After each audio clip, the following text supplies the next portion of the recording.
version 1. He's had a couple of successful title defenses, and now he's being put up. My understanding is that he's being put up there because Lucas actually has been getting into a feud with another newcomer here to VAW, and all of a sudden Lucas is put into a title match. I wonder if there's any bias there. Then we got match number 3, and match number 3 is the one that I'm really looking forward to. This is the nightmare match. I cannot wait. I have no idea what Kitty is going to do, but everybody who's been coming here to VAW knows that I am part of a group called the Crazy Ones, and Kitty is actually one of those that helped recruit me into this, along with Psycho Steve and along with Jess. And Kitty seems to have found a way, or she has seemed to be able to tap into the psyche of both Eden and Zen, and my understanding is she has discovered what both of their biggest fears are, and she has got something up her sleeve that she is going to make sure that those two have to stay in the ring, and they can't run. That means Eden can't get out of the ring and retain the title by count out. That means everything's got to be done in the ring, and I can't wait to see what Kitty's done with this, because if I know her demented mind, it's going to be something nobody's ever seen before, and I am ecstatic to see this one. Yeah, there is not a bit of telling, and I think it's going to be a little bit more than her throwing up on people. Oh, come on, that's her trademark. You gotta love that. All right, and then match 4 we have scheduled. It's an Inferno match. Now, this is a feud that has been brewing for quite a while. It's going to be Rob Crosses versus Damien Hex, and if anybody knows, Rob Crosses was actually buried alive by Damien at Attitude version 1. Nobody heard from Rob for a couple of weeks, and then all of a sudden on one of the Turbulence shows just a couple of weeks ago, Damien was out here and he was bragging about what he did to Rob. There was a video where showing him putting a casket in the ground, and then all of a sudden out of the blue during Damien's match, Rob appeared out of nowhere. He had dirt all over him. It looked like he just got done digging himself out of the ground. He comes in, and Rob has gone off the deep end. And I guess it's one of those things where they're taking this, basically they're taking this feud, they're screw going to the ground, screw a normal match. They are going to, can only be described as they're going to just heat this up by having an Inferno match. And I don't know if are you familiar with an Inferno match, Ziva? Yes. Well, I've anybody seen who's this before. Okay, do me a favor. I've got to step away just for a second for RL. Take over the last one, which is the Undisputed. Okay, hurry back. Anyway, guys, after that Inferno match, you wouldn't think it's going to get any better, but oh, trust me, it is, because we are going to have the Undisputed Championship match coming up. That will be Mako versus Dave Mack. Now, y'all remember correctly, like at the last PFV, Rob and Dave Mack were having a TLC match, and Rob beat Dave Mack. Well, Mako came out with his briefcase and traded it in, and then took the title from Rob right then, right there.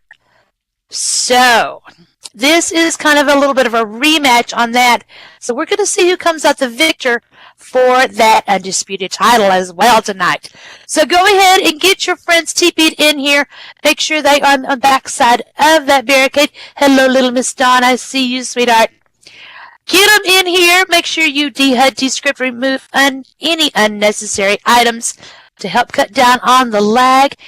And we will be getting started in about 5 minutes.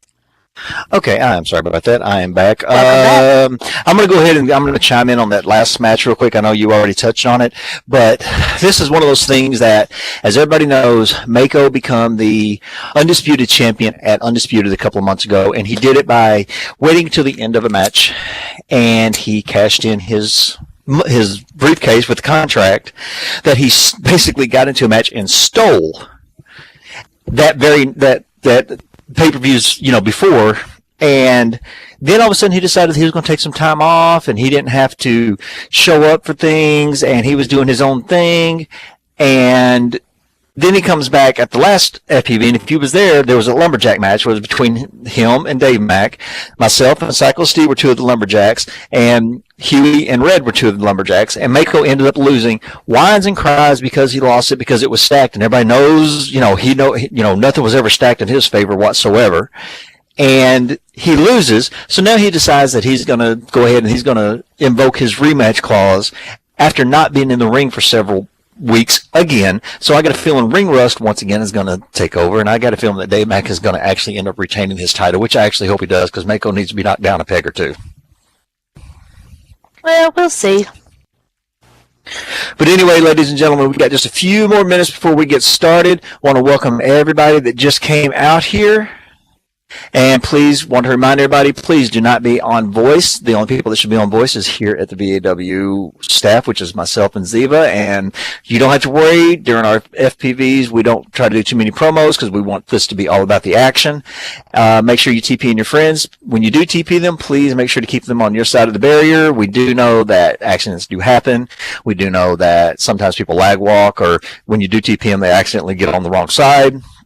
That's okay. We give them, a few minutes, a few seconds to get over there. Just make sure that our snipers, don't have a reason to shoot anybody and, eject them. We definitely don't want that to happen.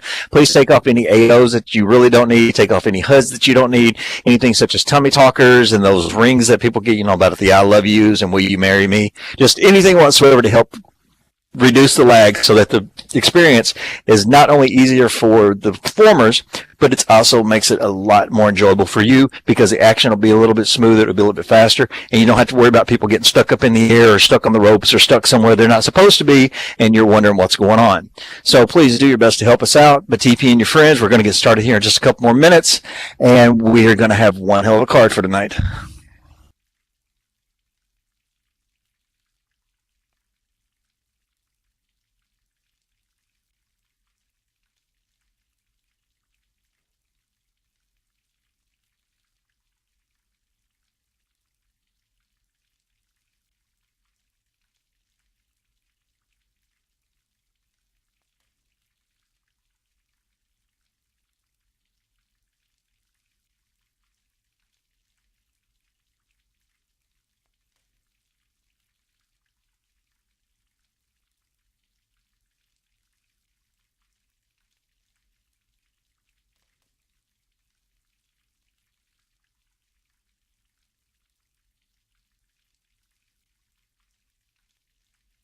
All right, ladies and gentlemen, we are less than a minute away from VAW presenting Attitude version 2, which is our third FPV of the year.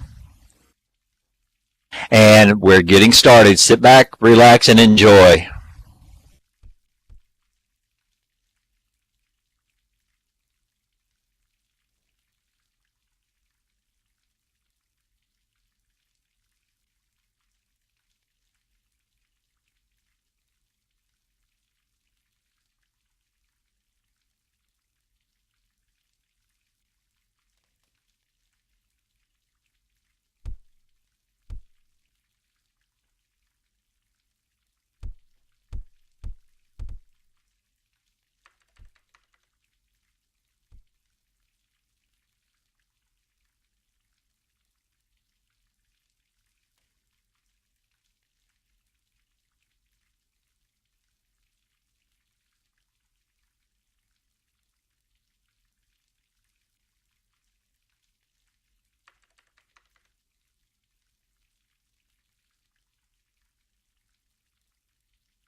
All right, ladies and gentlemen, it looks like we're having a few little small technical difficulties, but that is perfectly fine.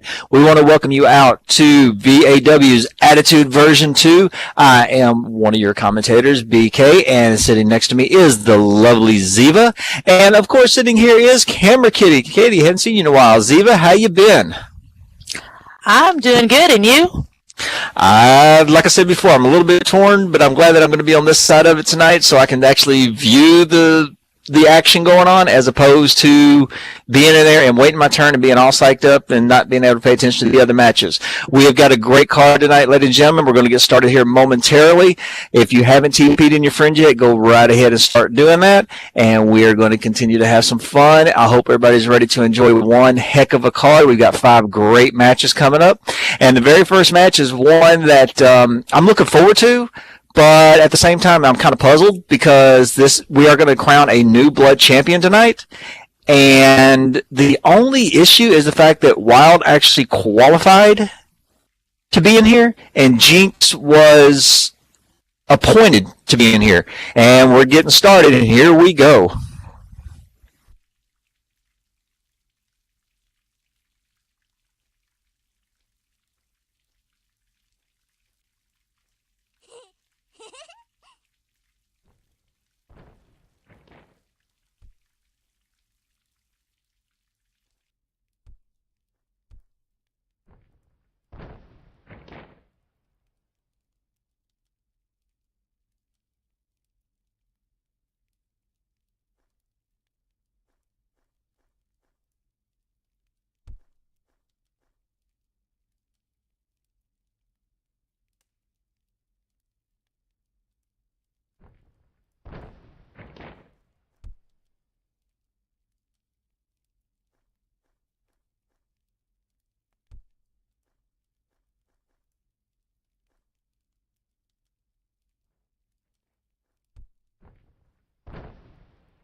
Wow.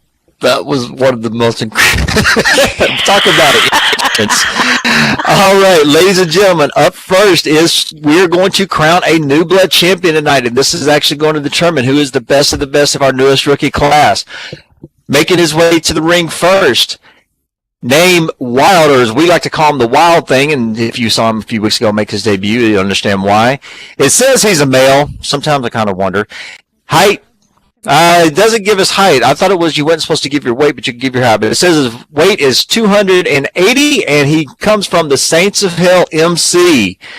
Taking him on is going to be, he's Mr. Jinx, but we all know him as the Super Stoner. It says he's a male. His height is 6'4". His weight is 230, and it says from nowhere, but we all know he's from 420ville. Wow. So you are rested this, aren't you? Yeah, I am. See, look at it. He's talking about taking care of his stash. Anyway, this should be a very interesting matchup. They're both rookies. They both come up through the developmental territory together, and they both apparently have impressed enough people that here they are, and they are in their first ever title match in VAW. So one of them is actually going to hold their first bit of gold, and they've actually been in VAW and in the ring for less than a month. This is going to be very, very interesting. Now, you're from Marijuanaville? Yeah, Marijuanaville. That's where he's from. Now, okay, Marijuanaville, and the zip and the area code is 420. How's that?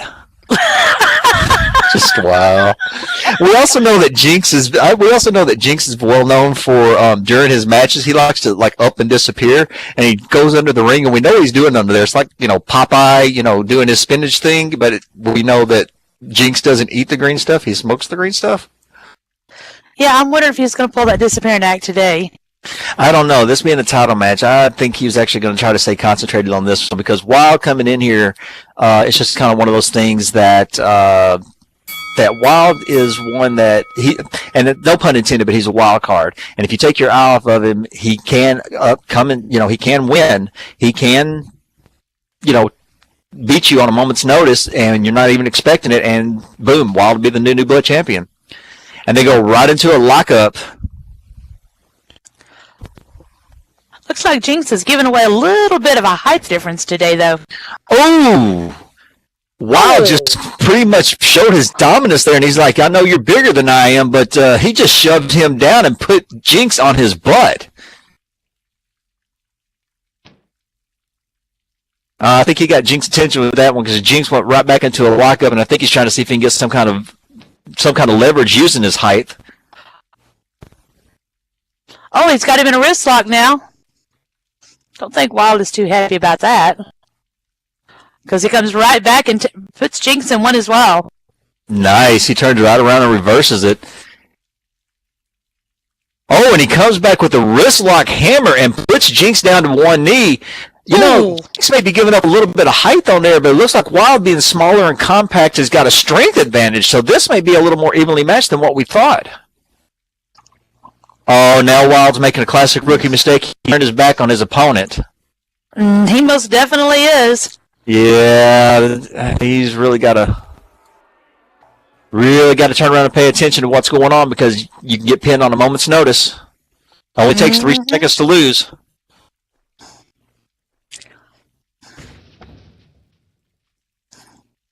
Now Wild with a rope shoot coming back in and catches Jinx just as he gets up and hits him with a bulldog. Wow, talk about planting him. And no, it's not the kind of plant you smoke, Jinx. And now he's going to stomp on him for a little bit. Well, that's just for good measure. That's pretty much one of those things that, okay, I'm here and you're going to take what I give you.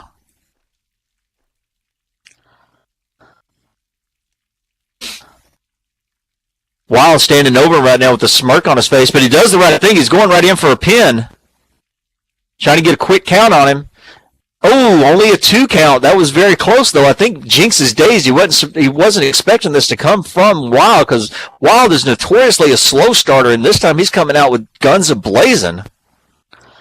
Well, I think he's been watching Jinx over the last few weeks since these two guys started getting in the ring, and he's seeing that Jinx is fast, and he's going to try to take him down as quickly as he can.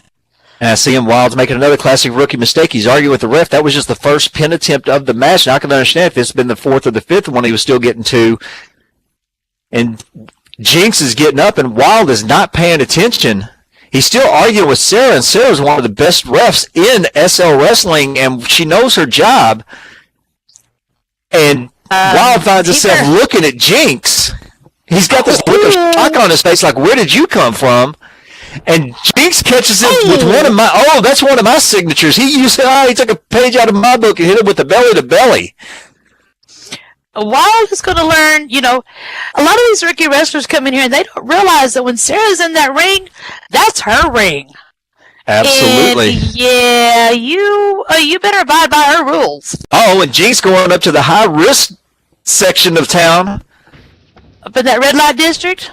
Comes off with a flying elbow and catches square. Wow. Ouch. That's a good thing that Wild doesn't smoke because that would have knocked all the smoke out of him. No kidding. And of course, Jinx would have run over there and probably would have shotgunned it. Maybe. And now Jinx does the right thing, and he's got his opponent down. He goes for a count. He goes for a pin. And Wild, I think right now he's on pure instinct. He's a little dazed, but he was able to get that shoulder up. Jinx looks a little perplexed, but at the same time, I think he kind of understands that, he doesn't have Wild beaten down like he needs to be. No. But he did the right thing by trying to go for the quick count because catching your opponent dazed. And now Jinx is picking him up, setting him up. He's trying to get him in the perfect position to make sure that he gets all the move that he's going for. And, Wild comes up with a vicious eye rake. Oh. That hurts. Oh, absolutely. Getting a thumb in the eye. Getting a thumb in the eye is about like sitting on a thumbtack. And Jinx Jinx is feeling around, and I think he got lucky with a punch, and I think that just ticked Wild off, and Wild comes back with a combo. Jinx is still trying to feel around. He's still partially blind. And Wild is laughing at him, knowing that he's got the advantage because Jinx can't see from that eye rake.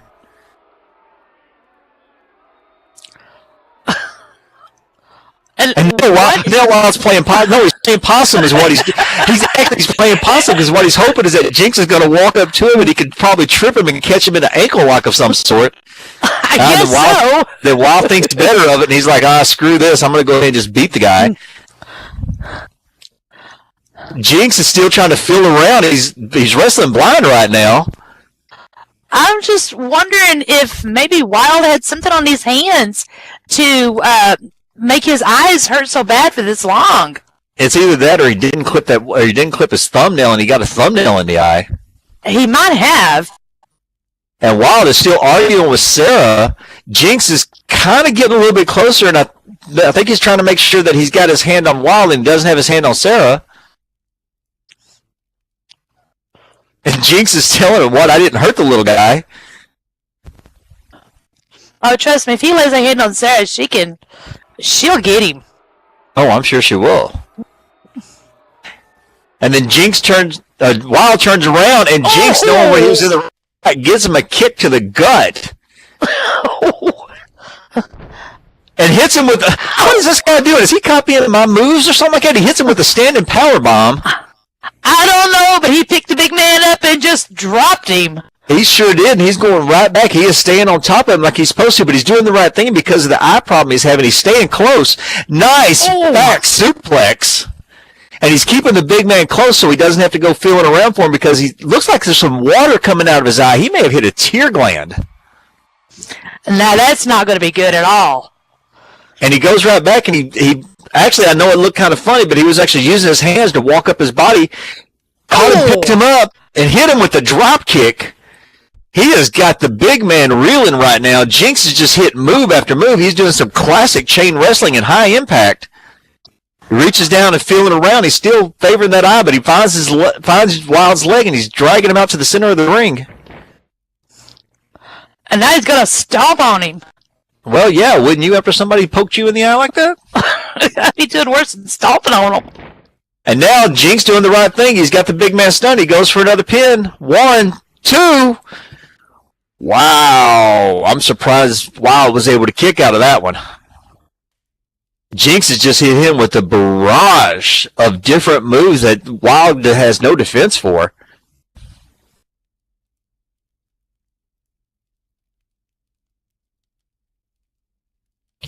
Jinx is over there trying to shake the cobwebs out. He's still favoring that left eye. I think you may be right. There may be something on Wild's finger that's helping with the damage that he's caused.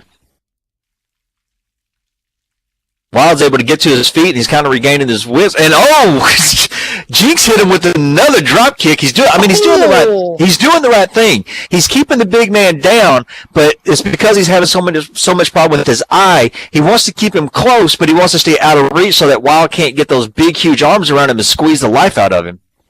I know. Now Jinx is setting him up. Go ahead. No. Whips him into that corner. Hey.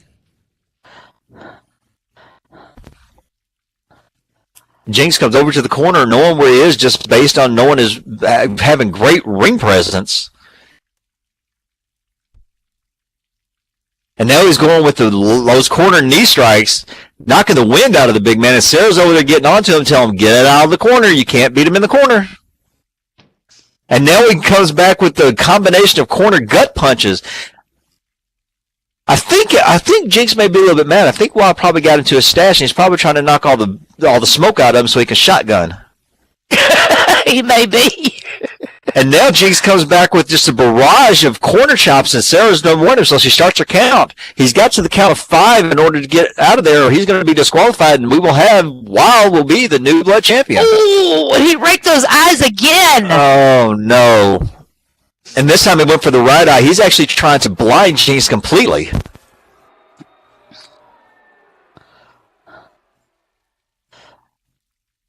Sarah may need to check Wild's hands and see if he's got some kind of foreign substance on there. Because, I mean, I've been poked in the eye before, and yes, it hurts, and yes, you're temporarily blinded, but I've never seen anybody get in there and be this blinded just from basically, yes, it's a cheap shot, but at the same time, it's a move to get your opponent off of you. And Jinx has been blind for several minutes now. He's just basically feeling his way around.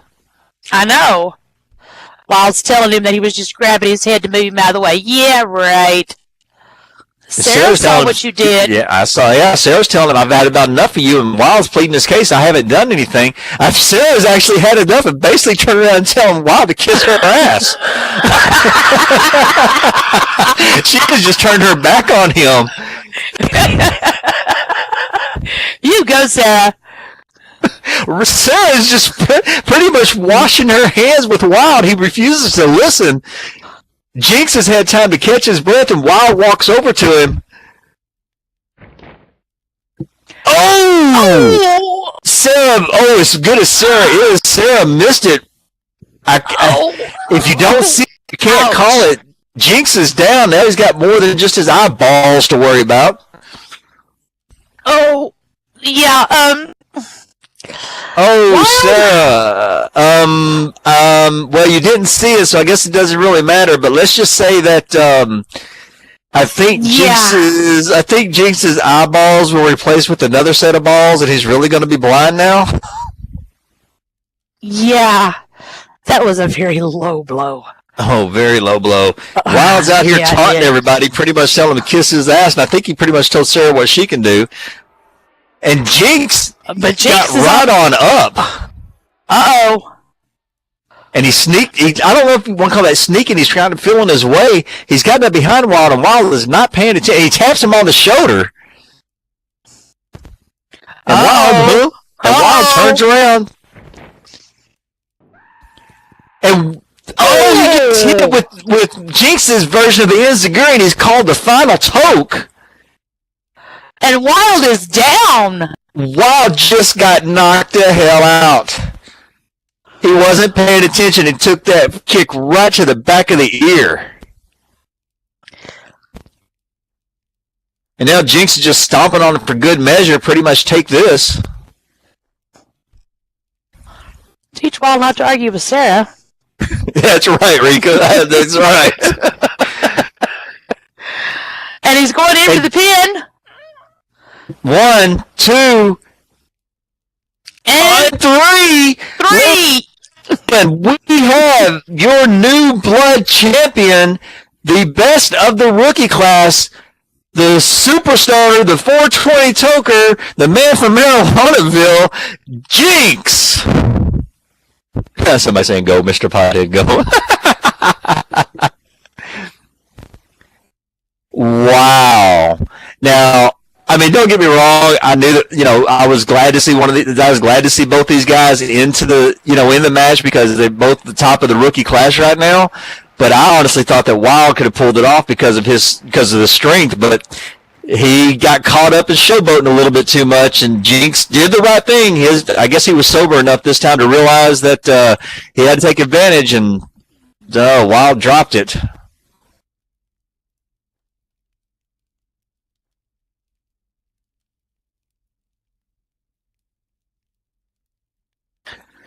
All right, how about let's pay some bills. We'll go ahead and let Wild play. He's going to plead his story to Sarah. Sarah's going to tell him what to do. All right, ladies and gentlemen, there's a couple of things you need to know about VAW. There's a few places you can actually follow us. We have a Facebook page. We have a YouTube channel. We are on Twitter, and we have an SL group. We can give you all the information. Actually, Ziva, if you don't mind, thank you very much. So let's go ahead and get to the sponsors. Enmeshed Hunts, sponsored by our very own VAW Vice President, Jenny Porta. Enmeshed Hunts is in its second year and is growing strong. Enmeshed Hunts, into Fall 2, is now accepting applications for its hunt scheduled to start August the 15th, running through September the 15th. Get your applications in early for the best spots in the hunt. For an application or find out more about Enmeshed Hunts, you can visit www.enmeshedhunts.wordpress.com. Attitutde.com, or it's Jenny, but her name is Zoe, Zoey, Evanier, Evanier. So make sure that you go right ahead and you get in touch with her. Rocka Fitness, my man, Stormin Islay, is the premier gym for health and fitness in SM and provides a fun environment for all ages. You have access to fitness equipment, free weights, aerobics classes, Tai Chi, and much, much more. Get in touch with Stormin Islay. Whatchamacallit. From pliers to mesh, from custom wrestling attire to custom tees, come to Whatchamacallit for all your clothing needs. Contact Banak Og for more information. And I can tell you right now from personal, this guy does great work. He actually just made me a custom pair of tights that I have not had a chance to wear yet, but I will very, very soon. Buds, booze, and bikes. Like trucks, cars, and motorcycles. Maybe you just like to sit at home and have a toke. Wait a minute. Is Jinx sponsoring this? Oh, actually. Yes, he is. Buds, for all your SL needs, poses, texture, sounds, and fun builds. Contact Mr. Jinx 420 resident with any questions you may have for quotes on builds, and also he will share his bowl with you. Cobra Football Team. The Cobra Football franchise of the United Football League is comprised of the Cobra's football team and the Little Mambas Cheer Dance Squad, as you all witnessed at the pre-show. They did an awesome job. Like I said, I think I want to join just for the halftime show. It says, come to our team store and get the official Cobra and Little Mambas merchandise. Can we purchase one of the Little Mambas?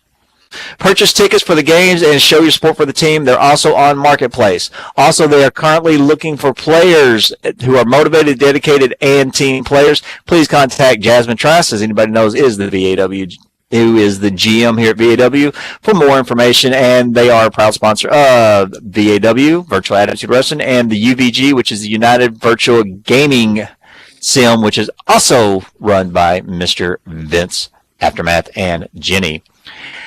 All Breedables Market, ABM, All Breedables Market, offered market stall for all breedables right now, running new auctions 4 times a week on Mondays, Wednesdays, and Fridays at 10 a.m. SLT, and on Sundays at 2 p.m. SLT. Patreon auctions on request. Other breedable auctions are available if asked for. Please contact Mrs. Eva, sitting right here, Eva Firecaster, who's the owner, or Nader's Too Cool, the marketing manager, for more information.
All right, ladies and gentlemen, match number 2 coming at you is for the U.S. title.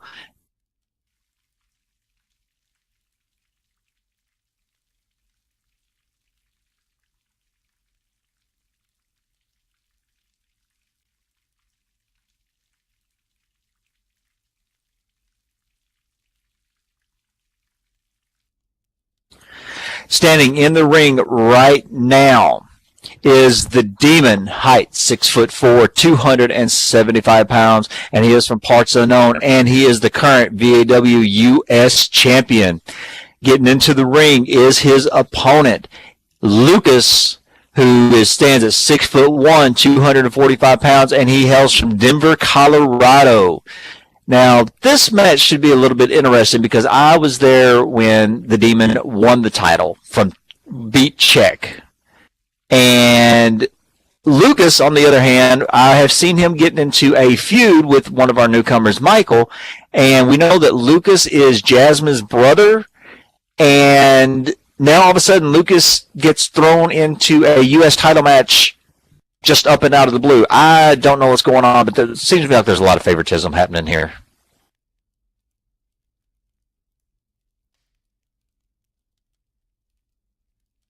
And it looks like Sarah has checked out both men. It's because your talent, well, there's children around, so I won't say what your real talent is as to how you got to where you're at. So as soon as Sarah gives us the go-ahead, we will get this title match underway.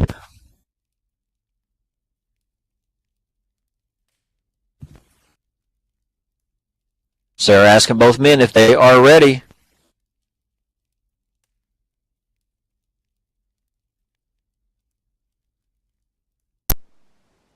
And right now, the only thing the Demon is trying to do is he's trying to gain a little bit of control because he goes to a side headlock. He's not looking for submission. He's not looking for a pin right now. And Lucas comes back with a reversal and does a wrist lock of his own. This is just to gain control right now to try to feel out your opponent. And Lucas goes from a wrist lock into a hammer lock, wrenching down, putting a little bit of torque on the Demon's arm. Of course, the Demon, he is a very strong individual, very freakish strength. So I doubt very seriously this is irritating. This is probably just more irritating than it is hurting.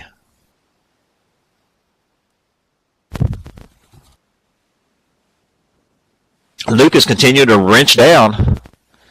I think he's woke up the Demon because the Demon's growling now.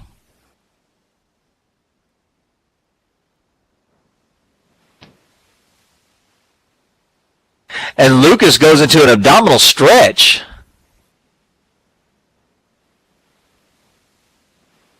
He's got those ribs exposed of the Demon, and this would be a good chance right now for Lucas to do some strikes to knock the wind out of the Demon.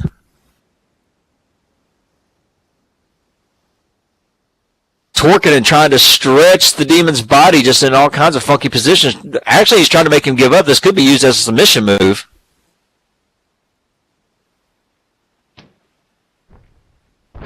And Demon just powers out of it with a hip toss. Kind of rubbing his side just a little bit. And then he goes into some outlaw stomps. Pretty much telling Lucas, you know what? Playtime's over.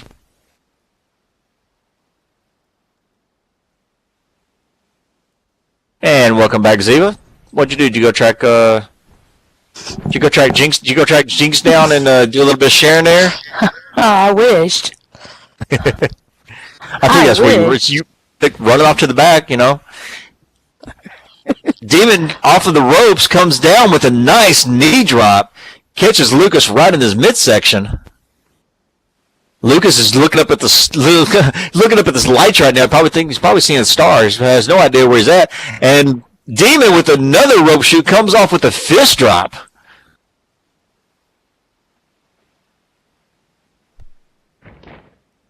Demon very wisely goes into a pin.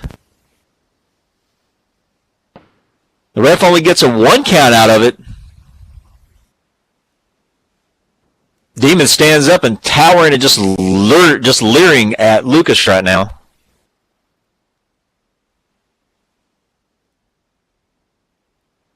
Lucas is trying to shake the cobwebs, trying to figure out where he's at. Demon with the pickup. Oh, and Lucas comes in with a jawbreaker.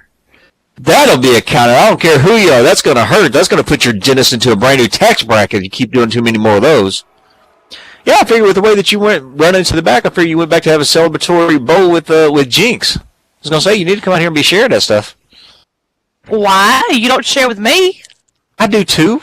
I gave you some of that cherry AK-47. I gave you some AK-47. Me too. You did not. Lucas comes up, whatever. Gut hits him with a pile driver, drops Demon right on his head. And I don't care how strong you are, that has got to hurt. All your body weight coming down on your neck and your shoulders and your head.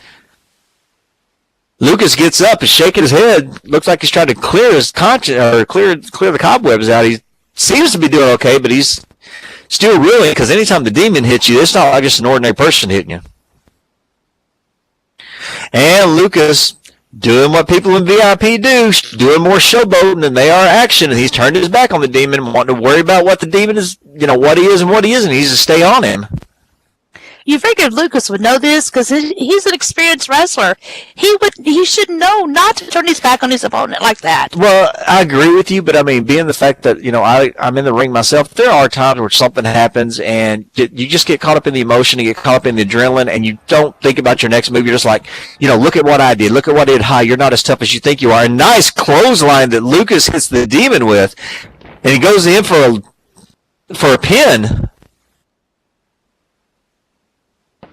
Sarah only gets a 1 out of it. The demon powers out. But yeah, you get caught up in the emotion. You get caught up and it's like, okay, I'm going against this guy that's bigger than me. He's tougher than me. And you do something and you hear all the stories about, what kind of performer they are. You hear the stories about, how tough they are. And then when you do something, it's like, maybe they're not maybe they're not living up to the hype and you just get caught up in it. So, I mean, we've all made those mistakes.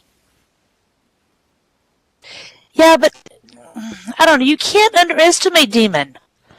Well, Not no, you ever. can't. He's the U.S. champion. I mean, he's a champion for a reason. And Lucas took his eye off the ball for a minute and looked like he was contemplating his next move instead of thinking 3 or 4 moves ahead. And the demon stands up and he catches him with a couple of vicious chops. And Yeah, Demon is just following. And what he's doing is he's chopping Lucas into a corner. He's cutting the ring off. Throws Lucas into the corner. Lucas is kind of helpless right now, trying to catch his breath. The demon moves across the ring from him. Uh-oh. Comes running across and hits him with a release the rage. I knew that was coming. And catches. Oh! Wow, now that is a serious combination of moves. Goes in with a splash and then ends up coming up with a kick to the back of the head, and Lucas is just kind of laying over like a Raggedy Ann doll right now. I want to see the twitching starting. The demon is standing back just surveying his handiwork right now. Uh-oh. The demon is aiming at Lucas's head, and he comes in with the demon strike and catches him flush. Oh, and that, I don't know if you know exactly what that is, but when he comes in and kicks him like that, not only do you get the impact on one side of your head from the kick, but your head actually goes into the turnbuckle, so it's like your head gets caught in a vice.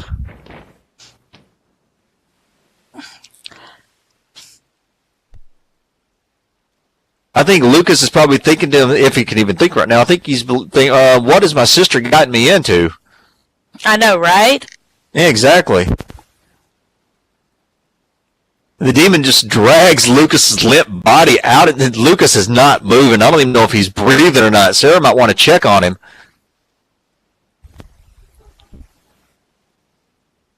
Demon hits him with a couple of ground stomps. He's just like, okay, enough of fun and games. He's just beating Lucas at will. Lucas is not moving. Demon goes in for a pin, gets a 1 and a 2. Wow. Lucas has got to be going on instinct right now because there's no way that you've ever heard of scrambled eggs? Yeah, that's probably what his brain is about right now. Slightly. Just a little bit. But he's still got enough left in him that he kicked out of it, though. Very true, but most of the time when performers get to that point, it's not the fact that they really realize it. It's just the fact they've trained for so long, it's just instinct. And Lucas comes up after he gets picked up and goes to the eyes. What is it tonight? This is the second match now we've seen eyes.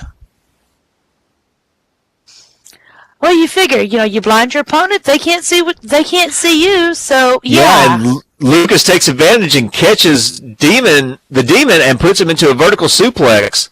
Held him up there for a brief second to let a little bit more of that blood rush to his head. Lucas comes off with a rope shoot. Demon is not really crying out in pain, but he is holding his back. Oh! And ouch!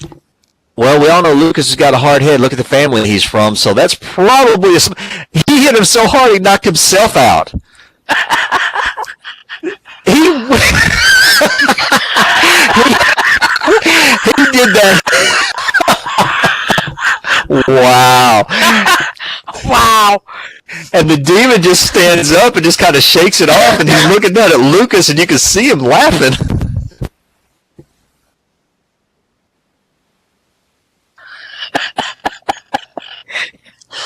Oh, wow.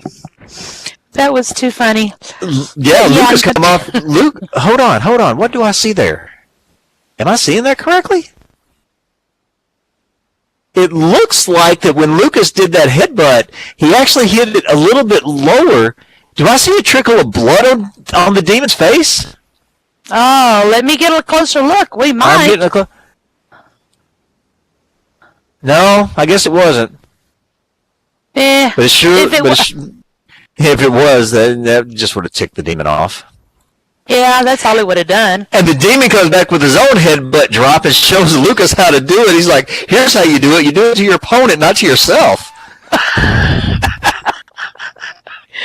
And now the demon is just kind of walking around, just basically stalking. And he picks Lucas up.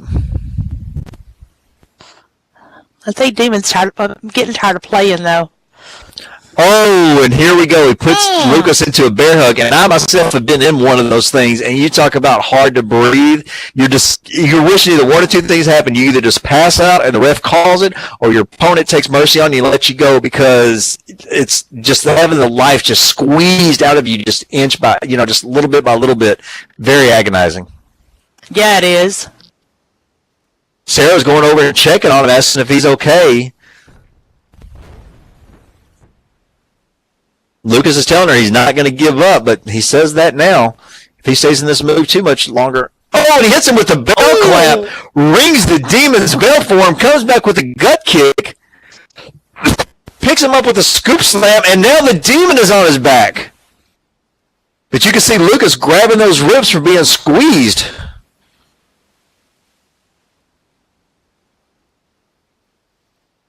And Lucas, just out of pure exhaustion, just dropped to his knees right then and just kind of crawled over and used the ropes to get up. The demon has definitely done a lot, definitely done a lot to Lucas. Lucas somehow or another getting the strength to jump up on the turnbuckles. Uh-oh. And I don't know if he's territory up there. Comes out with a nice flying elbow and catches the demon. This could be the beginning of the end. Lucas may have found the secret in which to beat the demon. Which, it's no secret, you got a bigger opponent. If you keep him on their back, you keep him on the mat. You're all the same size when he's laying down. That's true. And now Lucas picks up the demon and goes for a roll-up pin, trying to keep those strong legs restricted. And the demon, just being as strong as he is, kicks out after a count of two. Even Sarah was kind of surprised. You kind of saw her jaw drop open for a second.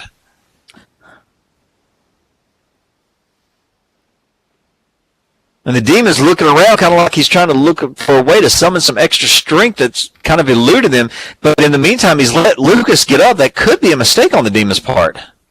It very well could be. As great as a performer the demon is, if he doesn't stay on his opponent, we say it, we repeat it. You got to stay on your opponent. You cannot let them get up, because in a matter of 3 seconds, everything's could be changed.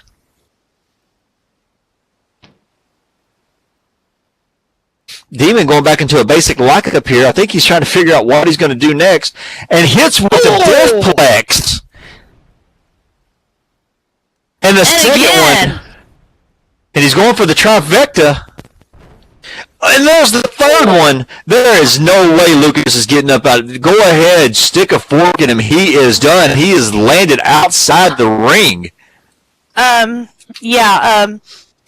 Lucas is done. Nah, I wouldn't worry about moving. Even if Demon was to slam Lucas through it, Lucas is about the weight of a roll of pennies, so he's not going to break the table. Oh my God, I think Lucas has died. He is not. He is. Well, he did get up. Maybe he's just brain dead, and he's just getting up, just not even thinking about it. Sarah has started her count. Lucas outside the ring. Lucas, as much as I hate to say it, I don't want to see the man get hurt, but you can't win the title outside the ring. On a count out, the champion retains the title. She's up to 3. Wait a minute. Lucas is grabbing the... Wait, whoa. You can't grab the belt, Lucas. You haven't won that. That's not yours. Hey. Give me that back. Oh, no. Back. Don't make me put my boot in your chin. Dude. Whoa, no, you haven't what? What the? And now the demon get hit so hard, he's saying, who's over there? He's pointing somewhere? He's trying to get Sarah to figure out what's going on? And Lucas? And the demon starts to climb out of the ring, and Lucas hits him with the title. Oh, he has just laid the demon out, and Sarah couldn't see it because she was trying to figure out who the demon was talking about. Ay. And Lucas slides back in the ring. What is the deal tonight with these wrestlers distracting Sarah? I have no idea. And the demon is not moving. Lucas goes in for the pin. 1, 2, and 3. Did Lucas just beat the Apparently he did. Let's get confirmation from Sarah. Sarah? Wow. Oh my God. Ladies and gentlemen, we have a new U.S. champion, even though if you don't agree with the tactics in which he used. But Lucas is now your U.S. champion. Talk about shocking. Just wow. Even Demon's confused.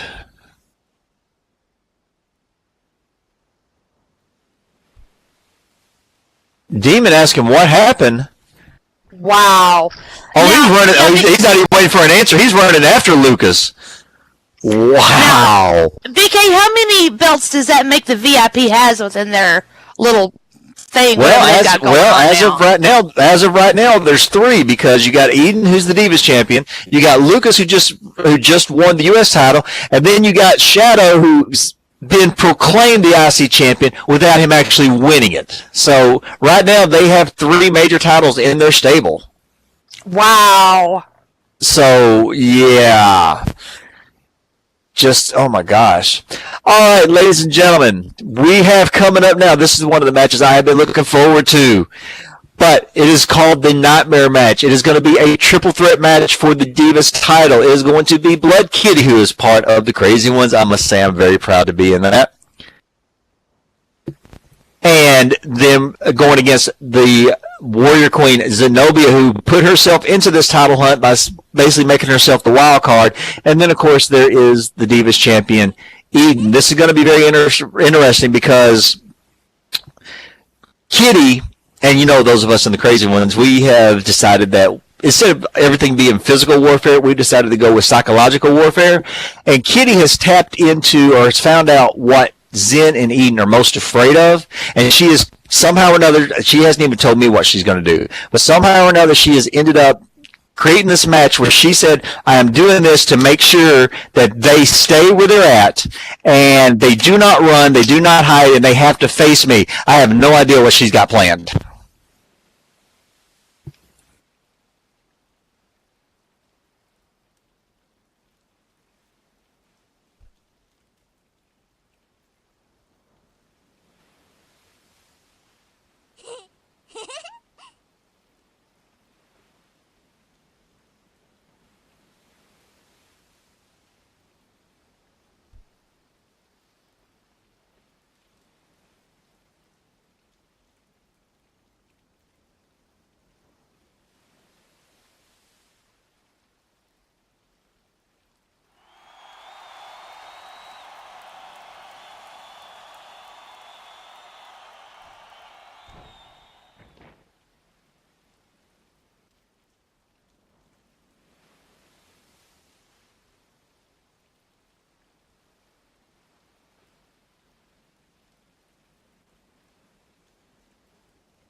What in the world is this?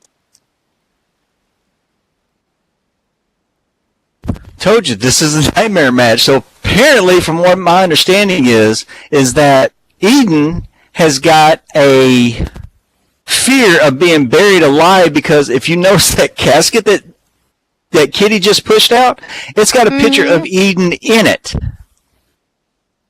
So apparently, Kitty has discovered that Eden is afraid of being buried alive.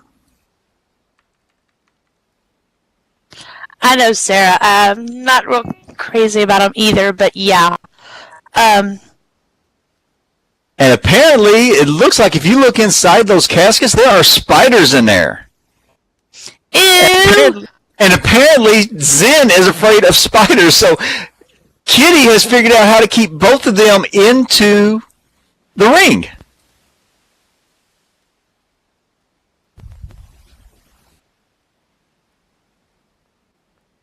So, wow. Welcome to my store. Click me for more information. Hello. Welcome to my store. And here comes Eden.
Yeah, well, this is definitely going to be an interesting match, to say the least.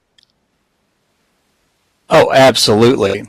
Ladies and gentlemen, we have a triple threat nightmares match for the Divas title. She made her way to the ring first. She is known as Zenobia. She is 5'10", 160 pounds, and she hails from ancient Egypt. Second in the ring, her name is Blood Kitty. She is 5'5", 150 pounds, and she hails from Hades. And last but not least, we have the Divas champion, Eden, known as the Alpha Eden. She stands at 5'6". She is 110 pounds, and she hails from Miami, Florida.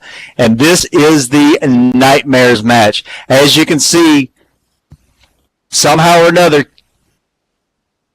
we've got spiders going all over the place, which is not what Zenobia likes. We've got coffins on each side of the ring, and Kitty is smiling and loving every single second of this one.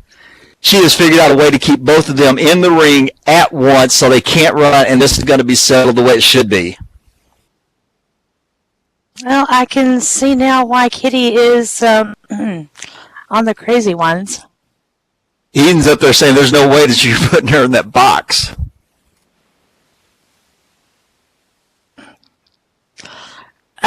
Yeah.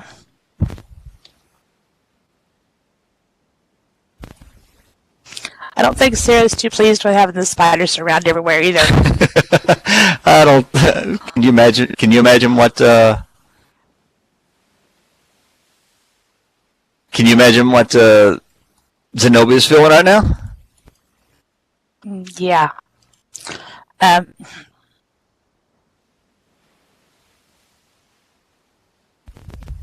Just keep some creepy crawly things over there. This has got to be one of the most unique matches not only have I ever seen, but I'm gonna have the privilege of calling. I have never in my life seen anything like this. Kitty has tapped into the psyche of both of her opponents, and this is really, really, really. Oh, cool! I like spiders. This is really going. This is really going to play into now. This is really going to play into the psyche of both her opponents, and this is ingenious. Eden up there talking about how big the spiders are.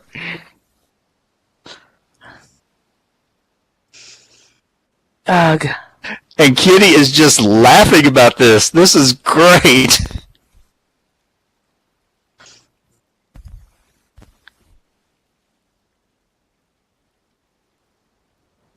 Zenobia is saying they can go away now. Kitty's laughing at him. Eden looks around nervously, seeing all of these caskets being raised out. This is definitely going to be unique.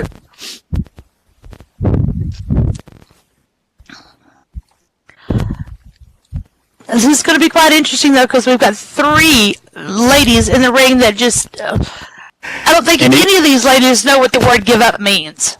And Eden comes right in and just tells him, says, come at me, bitches, see what happens. And Kitty come charging at her, and Eden did a get-up roll where she moved out the way, and she actually avoided Kitty's clothesline, and Zen caught the blunt of it. And actually, they hit each other. They were trying to do a sandwich on Eden. Now, Zen and Kitty are down, and Eden is just standing there laughing. She's acting like she just really don't want to get involved. But too late. No. She's in that ring. I know, but actually Eden is doing the right thing. I mean, as much as, Eden is a great performer, but she's doing the right thing. She's letting her opponents wear each other out where she doesn't have to exert much energy, and she could basically just go in and clean up the mess and retain her title. And Eden walks over and picks up Zenobia while Kitty is still kind of reeling because Zenobia is a very strong woman.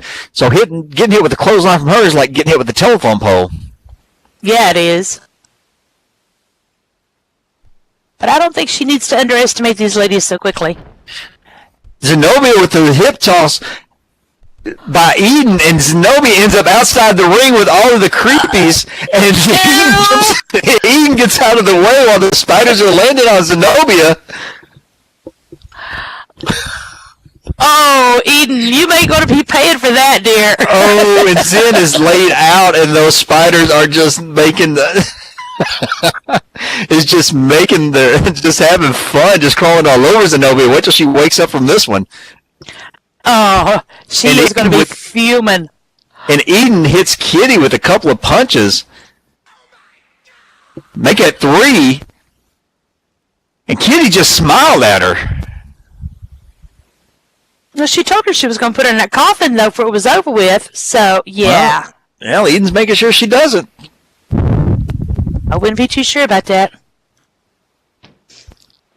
Eden shoves Kitty back into the corner, and now she's coming in with a series of corner gut punches.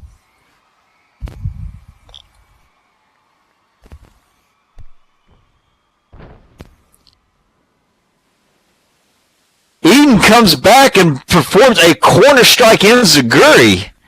Wow, that took Kitty by surprise, and Kitty is just a heap in the corner. Eden reaches down and picks up her leg and is dragging her to the center. And Zen is still over there. Is she still out over there with the spiders crawling all over her? Yep, and I don't really think she's realized it just yet. But Eden's got Kitty by the foot, dragging her out in the middle of that ring. And Eden's done the right thing. She separated her opponent, so she only has to worry about one-on-one. Yeah. Eden goes in for a pin. She gets 1, 2, and Kitty was able to power out. And you see, even when Eden is concentrating on Kitty, she is still looking around because she's very nervous about being this close to all those coffins. Uh-oh. I think I see Zenobia moving around over there. Can you get a better look to see? Yeah, I think Zen's getting up, but she's not going to like where she's at. I wouldn't either. Thank you, Don, sweetheart. Eden comes in with a series of outlaw stops after pulling Kitty to the middle so she doesn't get a rope break. Zen is trying to, desperately, she is running from one side to the other. She is not liking where she's at. She is trying to get away from the creepies.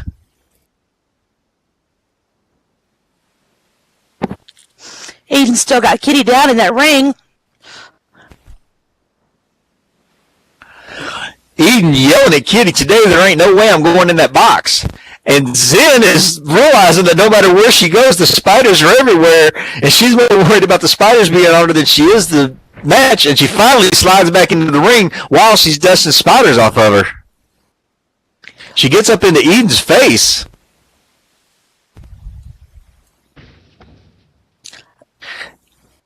And Eden sees... Go ahead. Eden comes off those ropes, but Zenobia catches her with that big old boot of hers. And that's pretty much Zen coming off and saying, that's what you get for putting me out there. I would not be surprised if Zen doesn't toss her over the rope and try to put her into the casket herself. Oh, I wouldn't doubt that either. At all.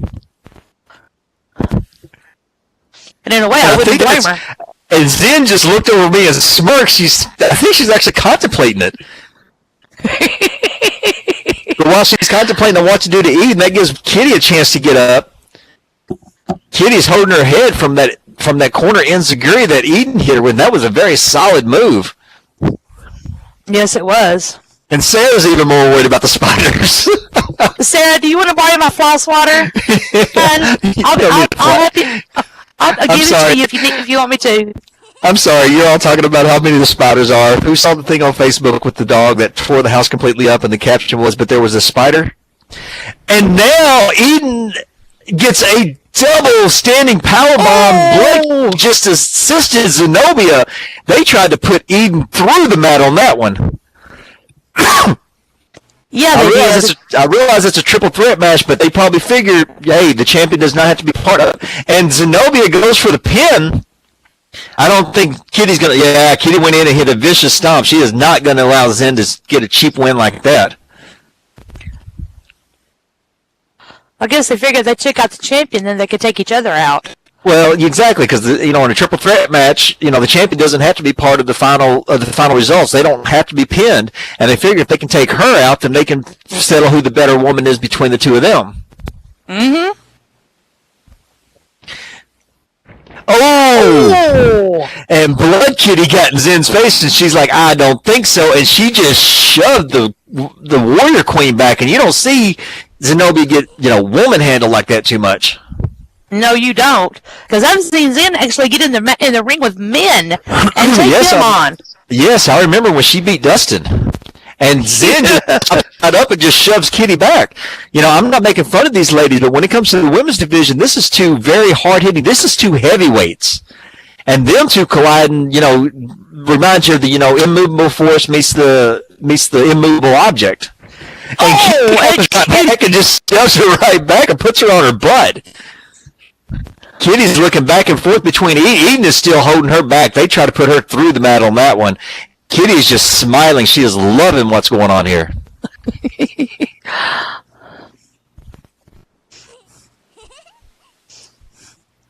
But Zen gets up and gets right into... comes off with a knee to the gut. Catches Kitty.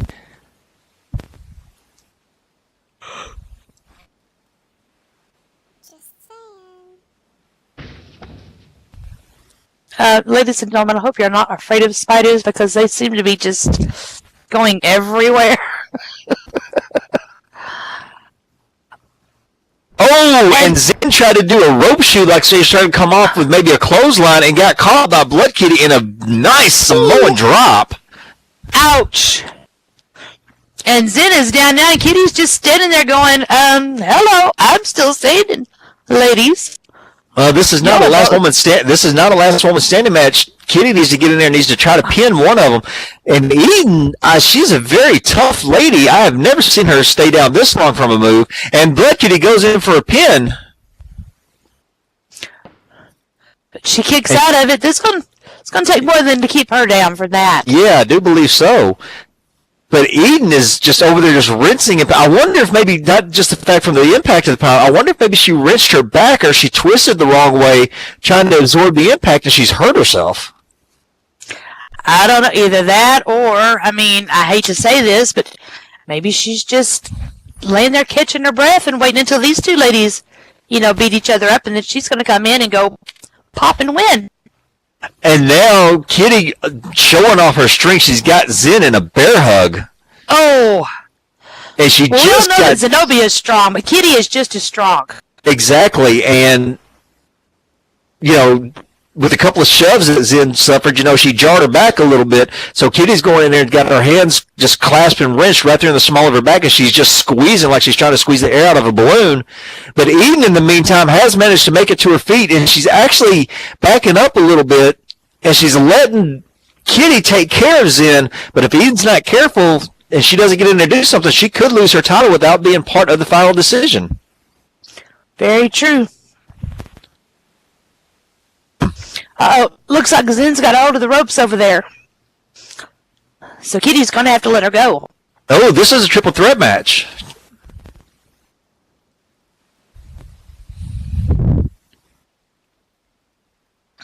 But Kitty went ahead and...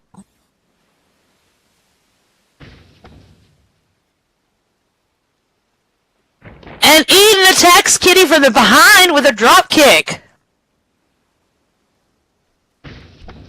And that ends up sending Kitty into Zen and put Zen through the ropes, and Kitty ended up going and landing on top of her. Ew. And Zen's back down there in the middle of those spiders again. Yes. Oh my God. Now, here's the question. Is Eden actually going to go out and get naked? I guess she is. I guess she got over her fear of coffins, and she's like, I'm going... Oh, no, she didn't. She backed up. She can't decide what to do. She wants to go in and pummel her opponents, but that puts her too close to that coffin, and she does not want to get locked in the coffin because she has that fear of enclosed spaces and being buried alive. But this is also giving Blood Kitty and Zen a chance to get up, even though Zen, once again, is going to get up and going to be in the middle of those spiders. I bet Zen doesn't have a fear of spiders after this.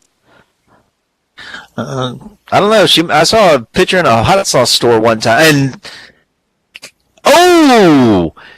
Eden went to pick up Kitty, and Kitty gave her knees to the head, and then Irish whipped her, and Eden ends up in one of these trusses.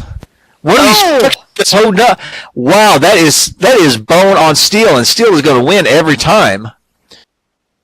But anyway, what I was saying is, where I live, there's a store that you go into and it sells nothing but hot sauces, and there's this big, huge picture of a little girl that put hot sauce on this big, huge, pizza-sized tarantula, and it says, I put this on everything. So that may be Zenobia after this. And Kitty is just going ballistic. She is not showing any remorse or any mercy. She is pounding Eden's head into that truss like it's a turnbuckle. Sarah, you might want to look down there and make sure Eden's not bleeding or anything, because those hits were hard. I don't think Sarah wants to get too close to the spiders either. Well, I don't blame her. They're even a little bit too close for me, but still. And now Blood Kitty goes in and gets her with a foot choke that is not only putting pressure on the neck of Eden, but also putting Eden's head up against that metal again. Sarah saying she's fine. She's not even going to go check. And now Blood Kitty turns her attention to Zenobia. Zenobia hasn't moved, so I don't know if Zenobia's just kind of laying there hoping the spiders don't know she's there, or she's trying to catch her breath. Oh, and Kitty hits her with those vicious stomps. Oh, I know what it is. Kitty's just trying to kill the spiders off of her. That's what she's doing.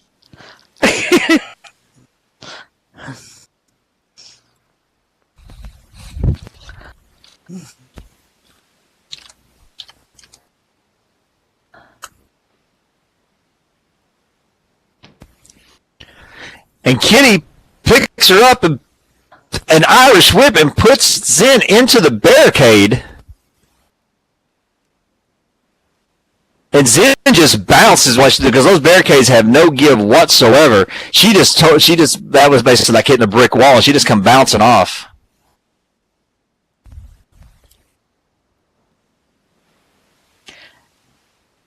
Looks like Eden is still down over there by the stairs.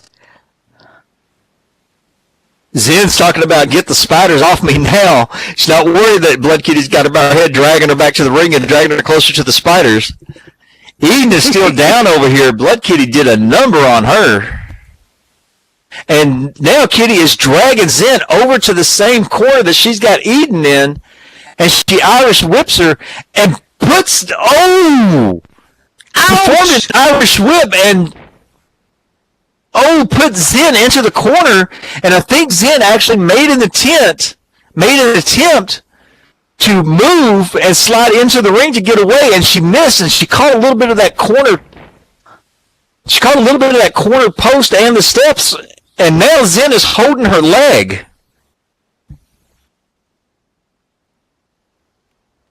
So she's got both ladies down over there in that one corner, right in the middle of all the spiders and, and the coffins and the metal and the trusses and the steps. And wow, I was wondering when I saw the setup, I was wondering who was going to go out and who was going to use part of the setup in their advantage. And now I know. Oh boy. Zen limps back into the ring because Kitty actually was looking at Eden. I don't know. Zen limps back in, and she kind of falls over in exhaustion. I think she's exhausted because she's glad to get away from the spiders, but after being put into the barricade and thrown into the post and thrown into trusses.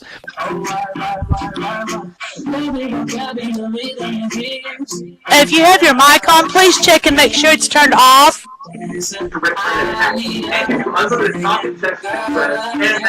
Hello, please turn your mic off.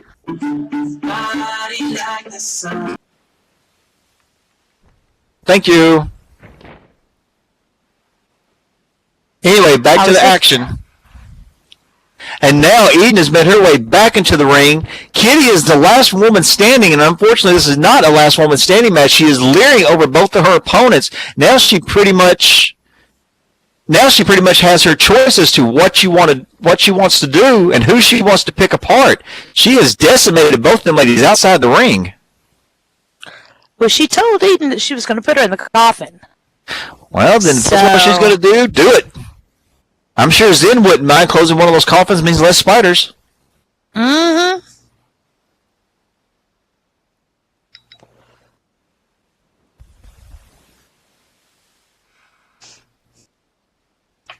I mean, a few less spiders for me wouldn't hurt my feelings none either.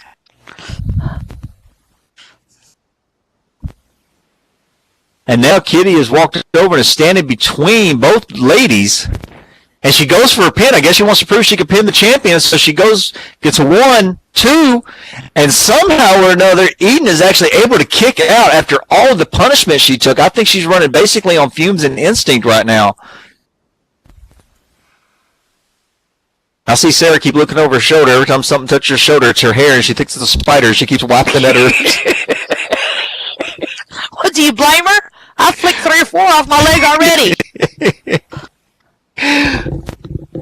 Little creepy things.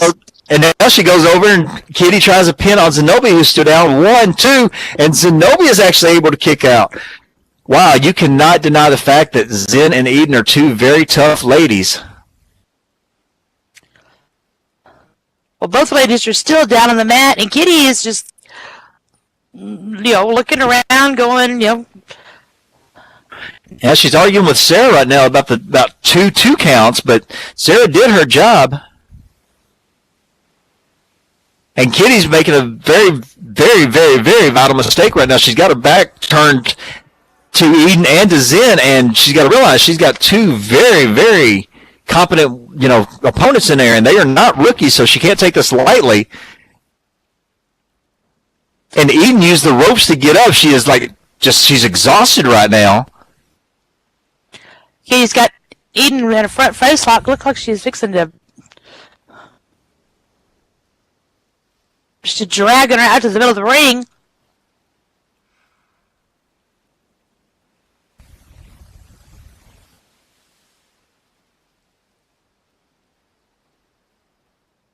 Now she's pulling Eden over, and she's continuing, not really trying to put her away right now, but she's continually hitting her with those little knee strikes. That way it keeps Eden at the point to where she can't catch her breath and she can't figure out what she's going to do until Kitty decides what she's going to do with her next.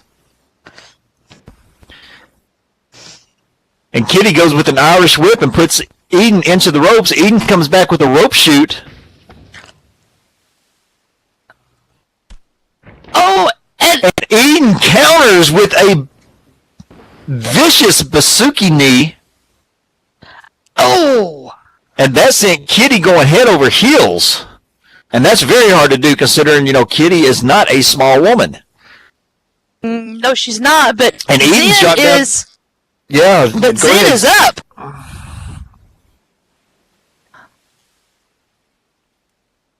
Eden better watch out, because Zen is up and right behind her.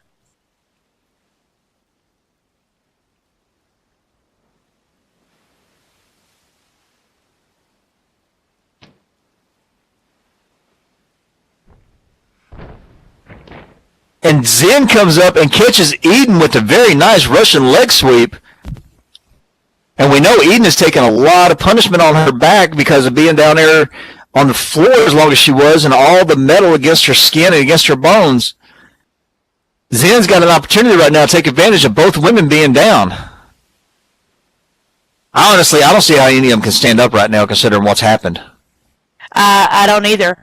But which one of these ladies do you think, does she think is going to be, one to pin if she goes for that? But it doesn't look like she's going to go for that right now.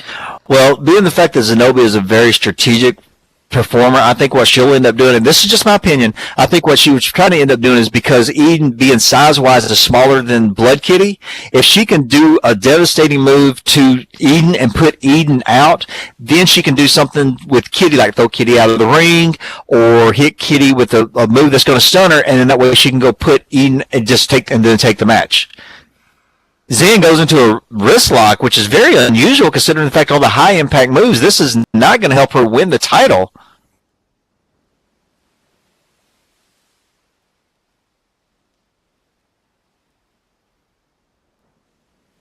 I keep seeing all these little spiders jumping up in front of me, and it's just like, ooh. Eden comes out, and she performs a very nice wrist lock escape, and she ends up putting Zen down, and then catches her. Good grief, she is working over that shoulder.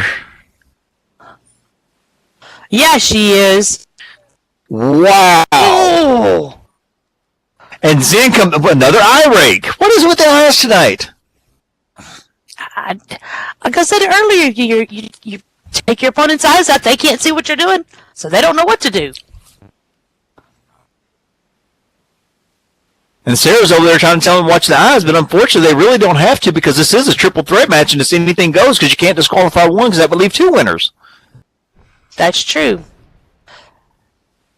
Zenobia catches Eden in a belly-to-belly suplex. Very nice considering the fact of how strong Zenobia is and all the punishment that Eden has had to deal with tonight. And Kitty is still down over here. Kitty, no pun intended, but Kitty needs to shake the cobwebs and needs to get back into the match if she's got to think she has any chance of winning. And Zen goes for a pin on the champion Eden. 1, 2.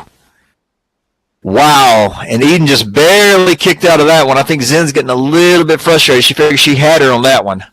But that's actually giving Kitty a chance to get up as well.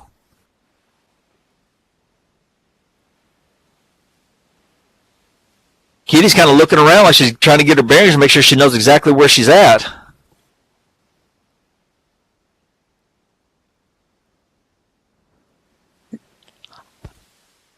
Zen is picking up Eden.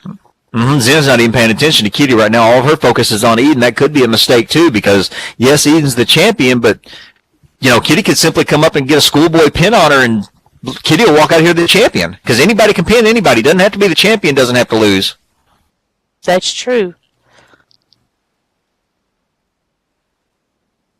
Kitty kind of looks like she's she's a little foggy there, but it looks like she's coming to, and it looks like you can see the wheels turning right now. You can see that she's debating on what she wants her next move to be to make sure that it's the right move that's going to get, is going to pick up the victory and the Divas title for the second time.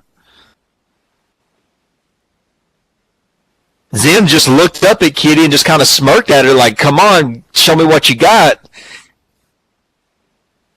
But she's still got to hold Eden, though, so I wonder Eden's not in a good position right now. Yeah, no, I wonder if Zen is kind of like using Eden, kind of like a bargaining chip with Kitty, like, I did this to you, now watch what I'm going to do to her, and it's kind of like they're trying to play a mind game with each other.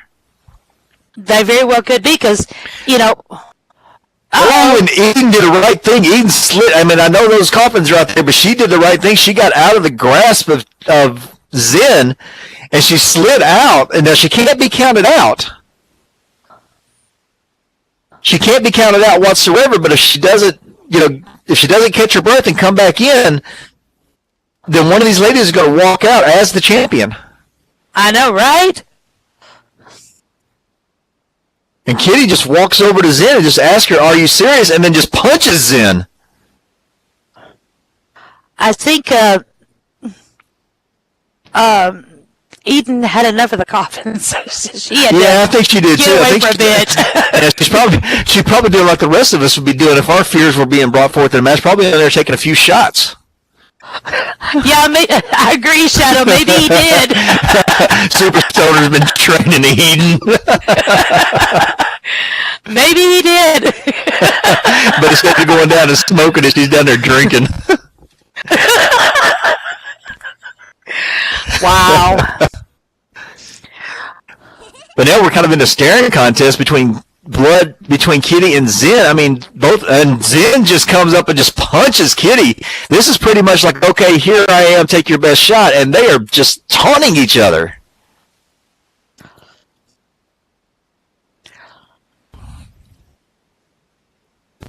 Just trading blows and everything. Kitty catches Zen and Irish whips her and puts her into the corner and then follows her in. Very hard impact by Zenobia.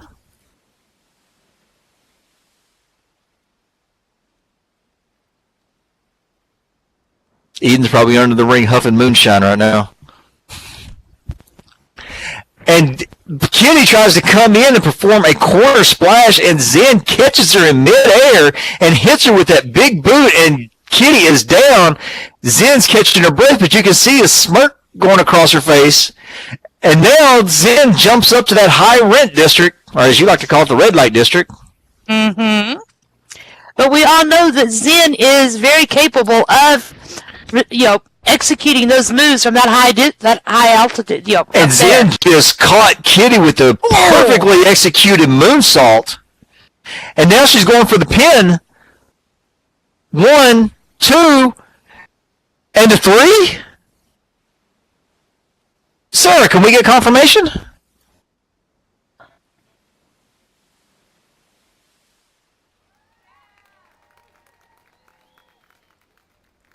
Did she kick? Ladies and gentlemen, with Eden trying to catch her breath, Zen comes up and is now your new Divas champion, the first time she has held the title in her career. Wow, talk about surprises. Just wow. Wow.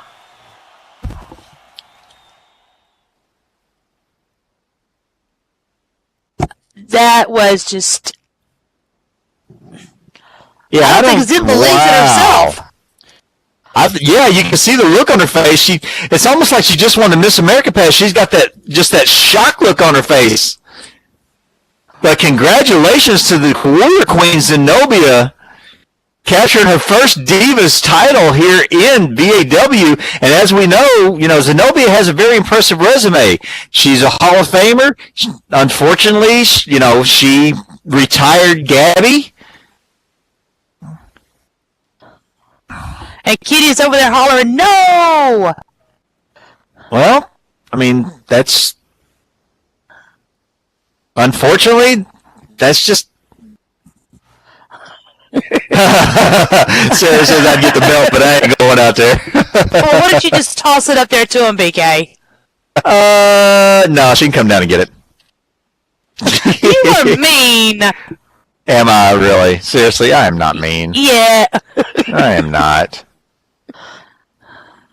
I am not that mean. Yeah, I'm chicken to toss a belt up? Really? Okay.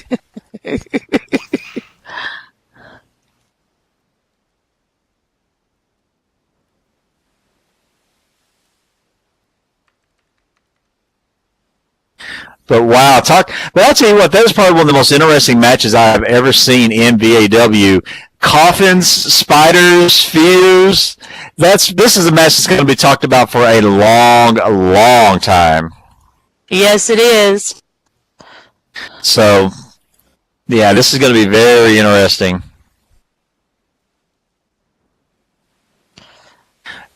Sarah's telling them, they're like, okay, it's over.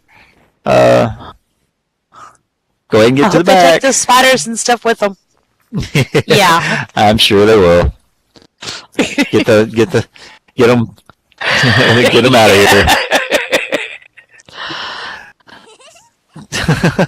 Wow, that was very interesting. That was very interesting. Very interesting. Sarah yelling at Kitty, "Get your spiders!" I don't blame her. I've had enough of them crawly things. We got spiders everywhere. We still got spiders. What the heck? I said they were all over the place. I still see a few hopping around. There's a couple of them that want to hang around. Maybe we can sign them to contracts. Maybe we can sign them. Maybe we can sign them to some VAW contracts.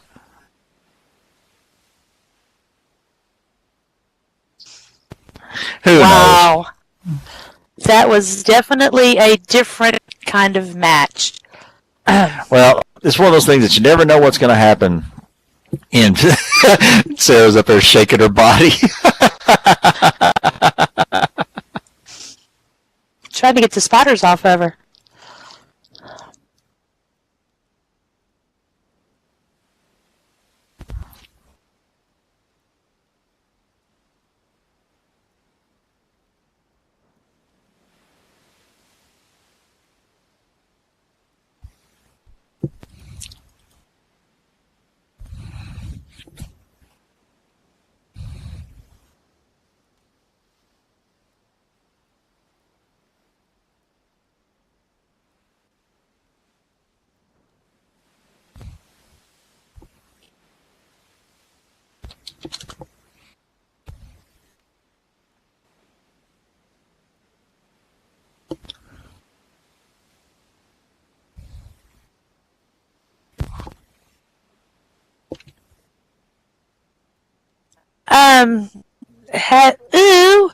Rob is still covered in dirt. Well, Rob is not exactly of sound mind anymore. But yeah, this is just yeah. Yeah, but ever since Rob,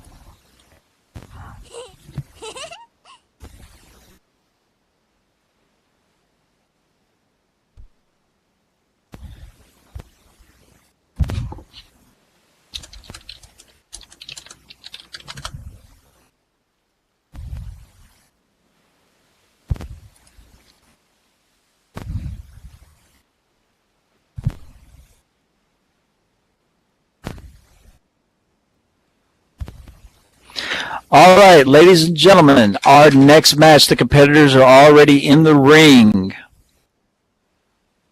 We have, hailing from Prison City, Michigan, standing at 6'6", 245 pounds, Rob, I'm going to call him out of his mind crisis because he's been acting really strange lately.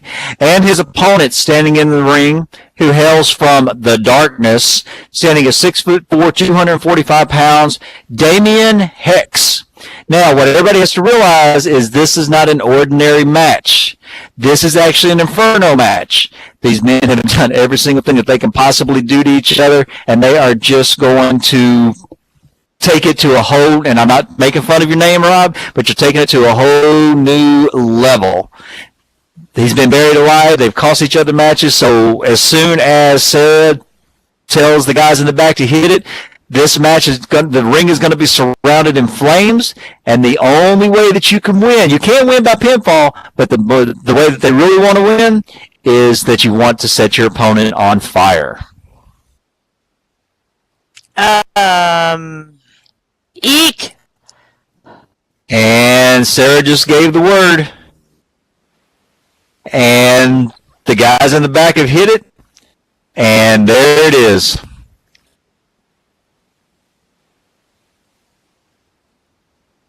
Wow, we've had some very interesting matches going on here tonight. Oh, tell me about it.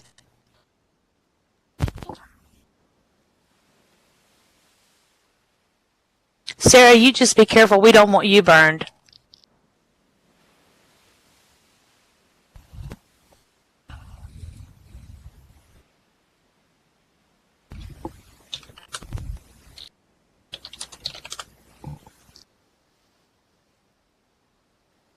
And Rob is kind of acting really strange. Not like his normal self. And Damien just come up and said, burying your ass didn't work. I'm going to cremate you now.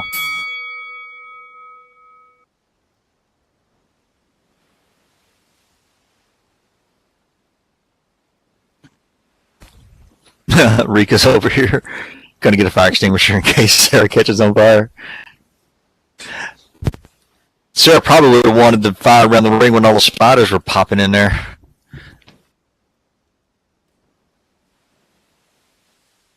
And Rob tried to go and Rob tried to go in and try to catch Damien low with the tackle, and Damien caught him, but then Rob was able to overpower him and put him onto the ground, catches him and does a ground pound. These guys aren't wasting any time. They're not. I don't actually think this is going to be much of a wrestling match. This is going to be a fight. And just look, he's just pounding. Did he knock him out already? I have no clue.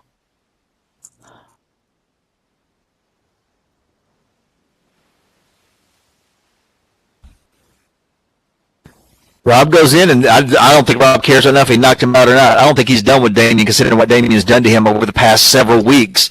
I think Rob's going to use this as a message to Damien. I think Rob is reveling in the fact that Damien asked for this match thinking he was going to, look at what he's done to Rob. Rob hits him with the perfect DDT. Oh.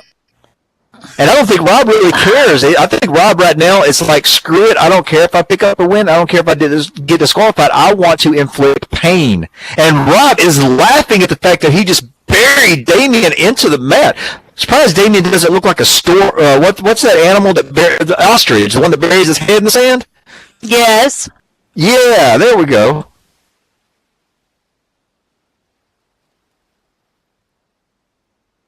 Rob is staring into the fire.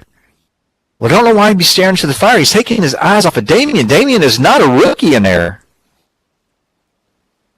Damien walks up behind Rob while Rob's kind of caught an old shiny moment, hits him with a Russian leg sweep.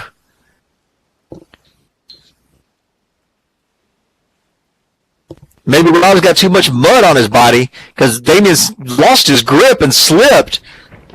And then he comes back and he's able to catch Rob before Rob can turn around and figure out what's going on. And he actually hits the Russian leg sweep this time.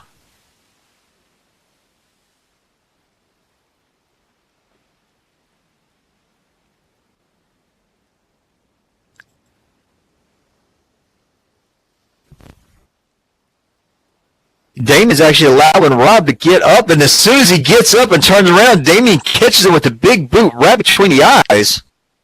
Ouch. Boy, talk about knocking somebody into the next century. I don't know whose boot I'd be more afraid of, his or Zenobia's, because Excuse me. pretty tough as well. Now Damien looks like he was going to go for a corner move, and then he stops, and he's contemplating because the fire's there.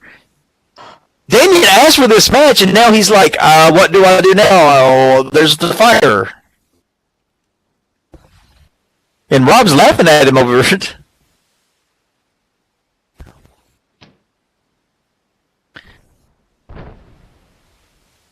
Damien hits Rob with a nice standing power bomb. He tried to plant Rob just like Zen and Blood Kitty tried to plant Eden earlier. And Rob is just laughing about it. Rob has gone off the deep end. Yeah. It's like This is Rob just- is like, it's like he's embracing pain. It's like pain is like some kind of pleasurable ritual to him. Well, I think you know, Damien bit off more than he can some people chew. are into that. And now Damien is kind of kicking his own bugs. He's saying he didn't put the thought of corner moves into the match because of the fire. Yeah, and Damien likes to use those, don't he? Bring him here. Damien picks up Rob and puts Rob into the corner. Rob's awful close to those flames. Ooh, I bet. Never mind. I was going to sing the chestnuts roasting on open fire, but I was going to sing Rob's nuts. Damien backs up into the corner, and Sarah was kind of caught a little bit out of position, and he's yelling at Sarah to move. And Damien comes across and catches Rob with a big corner splash. Hot cross buns, hot cross buns. Get one to your daughter, one to your father. Hot cross buns. Oh my God! Wow. And Rob is just laughing at Damien. Nothing that Damien does is distracting Rob. Nothing. It's like Rob is just wanting this. How come I got a feeling that if we ever see Rob get married, that the girl is going to have fire in her name?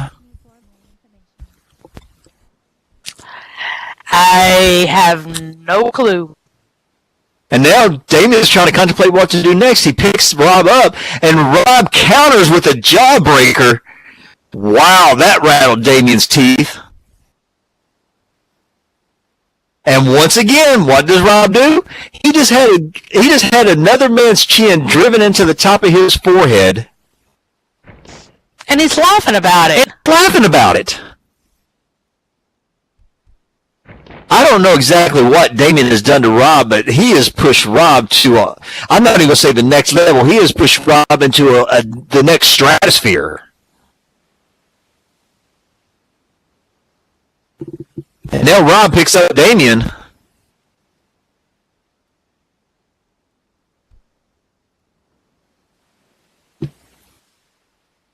Puts an Irish whip and puts Damien into the corner. Now Damien's nuts roasting on an open fire. And Rob is laughing even louder at this. Whatever Rob is on, he needs to be sharing. I know, right? Damien's over there feeling the heat of the flames. Fire. It's a good thing Damien doesn't have an STD because this gives a whole new... It's burning, it's burning, it's burning.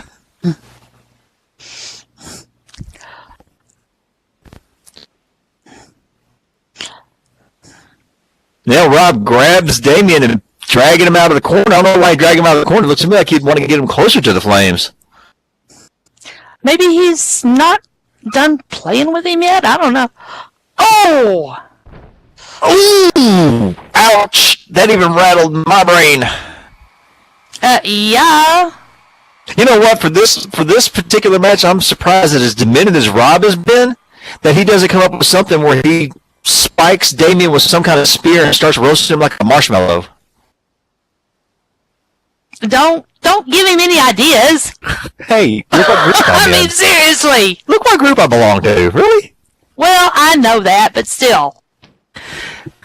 But after that power driver, Rob picks Damien up, and he hesitated just for a second, like he was contemplating what he's going to do. And Damien is counter with a kick to the gut, hit him with the punch, and then he come back with the left cross and a headbutt, and then he kicks him back to the gut again.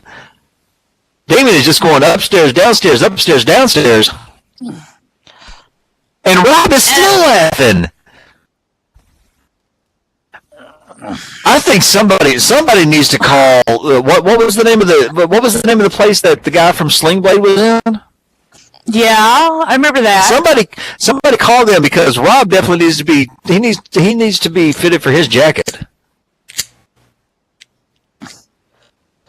And Damien comes off with a big boot, and now Rob is laying. Rob's not laughing now. No, he's not, but the way he's been acting here lately, though, I wouldn't count him out so quickly. Absolutely not. Now he's giggling. I'm waiting for Rob to say pain is my precious. I'm waiting for that. I'm waiting for him to use pain as precious like Gollum did with the ring.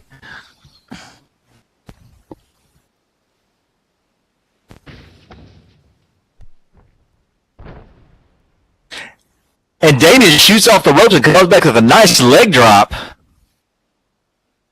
Catches Rob right across the neck. Well, I guess if he cuts his windpipe off, he can't laugh.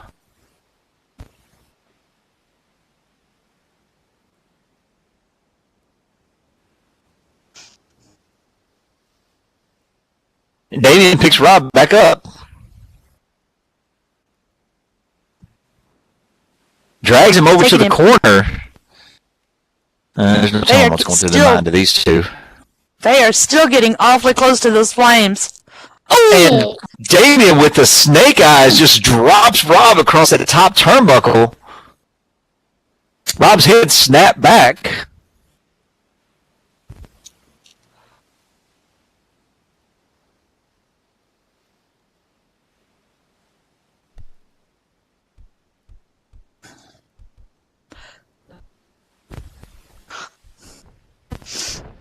And now I think Rob kind of felt that one. I think he may have, and yeah, I don't think he cares. No. And Damien here with a series of stomps, and then he's dragging Rob back to the middle of the ring. Look at the grin on Rob's face.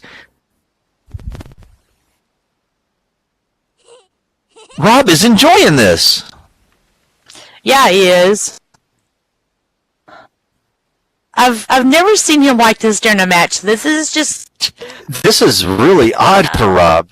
And Damien performs what's called a leg DDT, where what he's trying to do is he's trying to stretch those tendons out, and he's trying to keep Rob to where the fact he can't walk, because if he can't walk, that means Rob cannot perform the midlife crisis.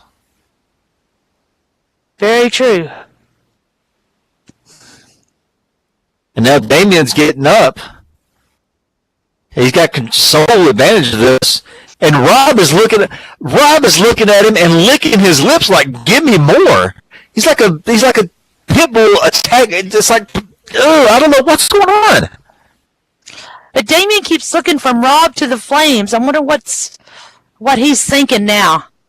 Well, he knows that Rob had that accident several months ago when Rob was in a triple threat match with myself when I won the IC title when the pyros went off and burnt Rob in the face. So I wonder if he's thinking if maybe he can get into Rob. Of course, Rob's psyche is very psychotic.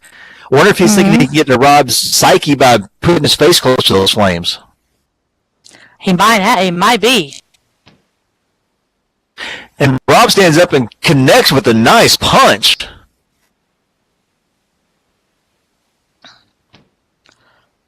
It's like the more punishment Damien dishes to him, the more he wants, basically. And then he comes off and gets a knee to Damien's gut. It's kind of like pain is his strength. Rob comes back and catches Damien with another punch. Damien's just kind of got this look. Damien's got this look on his face. He's like, "I've done everything I possibly can," and you're still standing. And Rob is looking at him like, "Is that all you got?"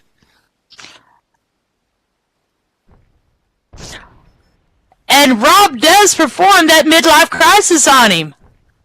But he gets blocked. But he gets blocked in his counter DDT. You don't see that happen too often. No, you don't. You do not see that midlife crisis get reversed, and Damien did a great job. And Rob laughed at him again. Oh my God! Just wow. He's lost it. I mean, seriously. I'm at a loss for. I just don't know what to think right now. I just do not know what to think. Damien grabs Rob by the hair and the waistband and throws him under the ropes and through the flames. Oh!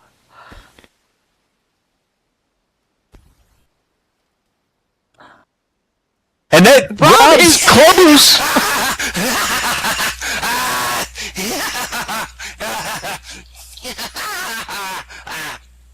What the? Wow! What? Huh? That just Wait, yeah. What? Wait, huh? I think Rob just took off to the back and he was on fire. Yeah. Does that give a new meaning to liar, pants on fire? I'm beginning. I think so. Wow. Sarah, how do we call this?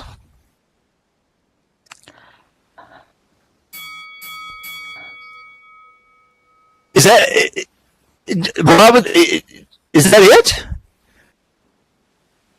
I guess so. Ladies and gentlemen, Damien, the winner via Rob's Nuts Roasting. Yeah. Just wow. We have seen it all here tonight.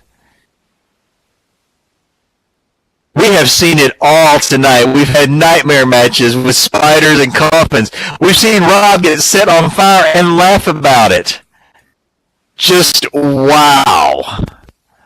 And thank you very much for that generous donation there, Mr. Omega. It's greatly appreciated. Just wow.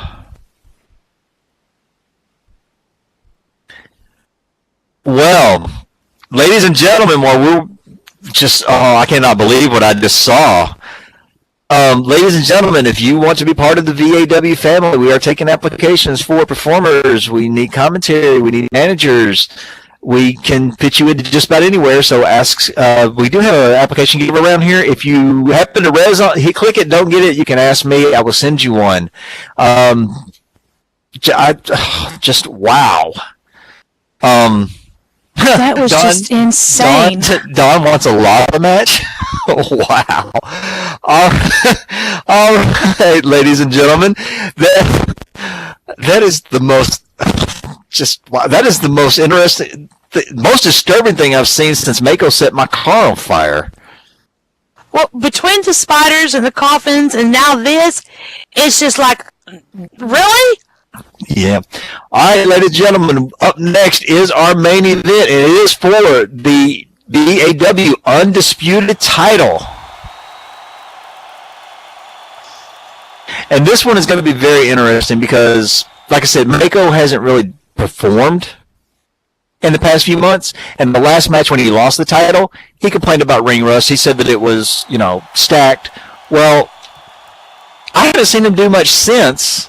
And here he is wanting to, invoke his rematch clause, which is perfectly fine. But I don't think he's ready for it. So to be perfectly honest, if Mako comes up on the short end of this one, it wouldn't surprise me because I think Mako feels that, he can take Dave back a little lightly.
Mako says he's ready to go.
All right, ladies and gentlemen, our final match of the evening is for the VAW Undisputed Championship. He made his way to the ring first, hailing from Newark, New Jersey, standing at 6'5" and 235 pounds. The former and reinvoking his and Mako's not even wasting any time. He goes in and attacks Dave Mack before the bell even rings. And really quick, ladies and gentlemen, he's going to be taking on the current undisputed champion from Bangor, North Wales, the Welsh strongman, standing 6'5", 275 pounds, Dave Mack. Dave Mack didn't even get a chance to get his belt off or anything. Wow. I guess Mako is trying to prove that the ring rust is gone and he came here to fight. He's not here to make friends. He's not here to make nice. Sarah's telling him to get off because the match hasn't even started. Lily, the very lovely Lily, is over there cheering on Dave Mack as she should. How are you today, Miss Lily? And Dave Mack tried to get Mako off of him by punching him, and Mako just come back with a kick to the gut. Dave and now Mako are exchanging punches. And now another kick to the gut by Mako. Dave comes back with another punch. These guys are just going back and forth. This is going to be another war tonight. Hey, Sarah, has the match even started yet? Have you even rang the bell?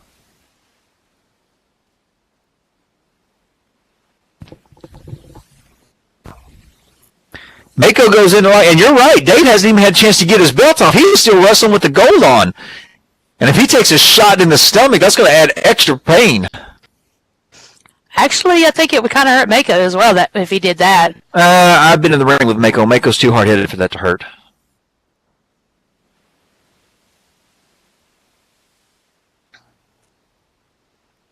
And Dave comes back with a throat thrust.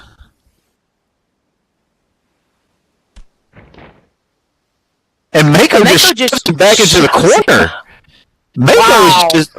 Mako is just coming out with a vengeance.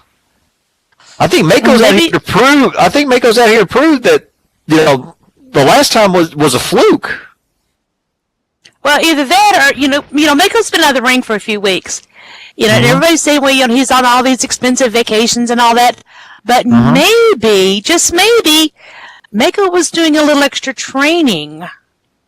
That could be it. But when he lost the title, it was a very distinctive win, and I think Mako's here to I think Mako is just pretty much saying, you know what, I've had it with everybody saying that, that I got soft, and I think he's here to prove not to just everybody else, but prove to himself that he can beat Dave Mack, because Dave Mack is not easy to beat. He's not called the World Strongman for nothing. And finally, Sarah's able to get over there, and we know how much Dave Mack likes the ladies, but I think you realize that Sarah wasn't trying to comp a feel. He lets her get the belt off so he can actually get a little bit more free movement on there. And they walk back in, and Dave punches Mako right in the jaw, and then Mako goes in for a lockup. Makes you wonder who Mako's been training with to put this aggression in him. Mako goes in and hits with a wrist lock.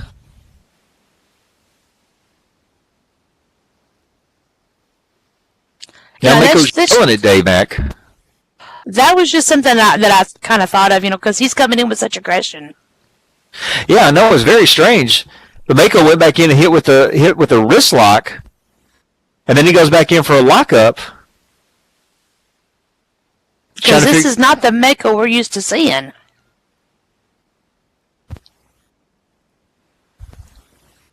And Sarah stepped in between them and telling him to back up. She hasn't even started the match yet. Mako's upset. He wants to tear into Dave Mack.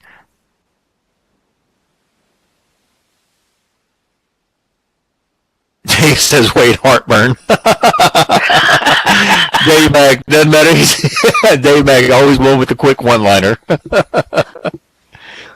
Really, Dave? Oh, no. Really, Lily, I don't know if I'd be standing there if I was you, darling. Oh, good grief, Sarah. Maybe we should have brought Dave out here earlier to kill the spiders.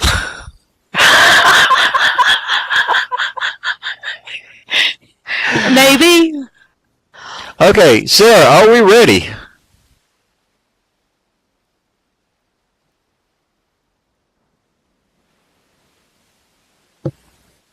People pulling out gas masks. Yeah, if the fire would have been here, Dave would have been part of the Blue Flamers Club.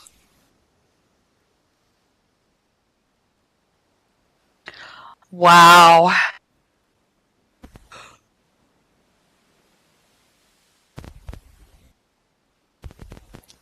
And Dave comes running out of the corner and hits Mako with the spear, and as everybody knows, he's coming in with the spear, and Mako sidestepped him, knowing that's his finisher, and catches him with the big boot, and now he's laughing at Mako.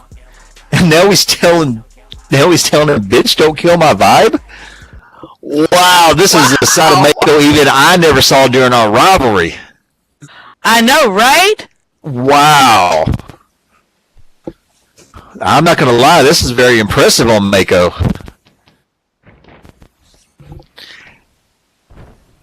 Makes me wonder what else he was doing on that vacation of his. Yeah, no kid. I don't know whoever his trainer was. Mako went to pick up Dave, and Dave caught him with a shot, like a European, not necessarily an uppercut, but caught him with a shot to the stomach, and Mako was down.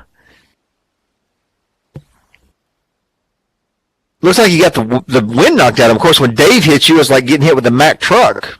No pun intended on the name. And Dave just gradually walks over and picks up Mako. It's like now he's getting ready to dissect him. And he Irish whips Mako into the corner. Mako hits hard. Dave's lining up. Dave's kind of like, you know how they do that thing with the hands where it looks like, they're trying to look through a camera? He's lining him up. And he comes with a corner splash and he just buried Mako into the corner. And Mako's done he sort of did the right thing. He took it, got hit, went face first, and then crawled out of the corner so Dave couldn't keep him over there and keep the ring cut off, and he gave it a little bit of separation. But Dave Mack is keeping the pressure on. Shows the mark of the champion. He's not letting Mako catch his breath. I think with the aggression, though, that Mako's come in here with, Dave Mack is doing a great thing by keeping that pressure going. Well, absolutely. But I also think that Dave Mack is actually caught off guard because the last time that he and Mako were in the ring together, Mako didn't put up that much of a fight. And then now Mako is bringing the fight to Dave, and Dave looks like he's having to rethink his strategy. And Dave goes to pick him up, and Mako hits him with the pin roll-up, a one. I almost caught Sarah with that. Oh, and Mako's just punching him hard. Wow, Mako is using Dave for a punching bag right now. Mako goes in for a side headlock. This is more of a control move. He's not trying to get a submission out of him. He's not anything. It's just control, because if you control the head, you control the body. It's kind of like when they teach the guys that do the BMX stuff. Wherever your head goes, your body's going to go. Dave whips Mako into the rope, and Mako comes off with aggression and catches Dave with a clothesline. Wow, this side of Mako is unbelievable. I know.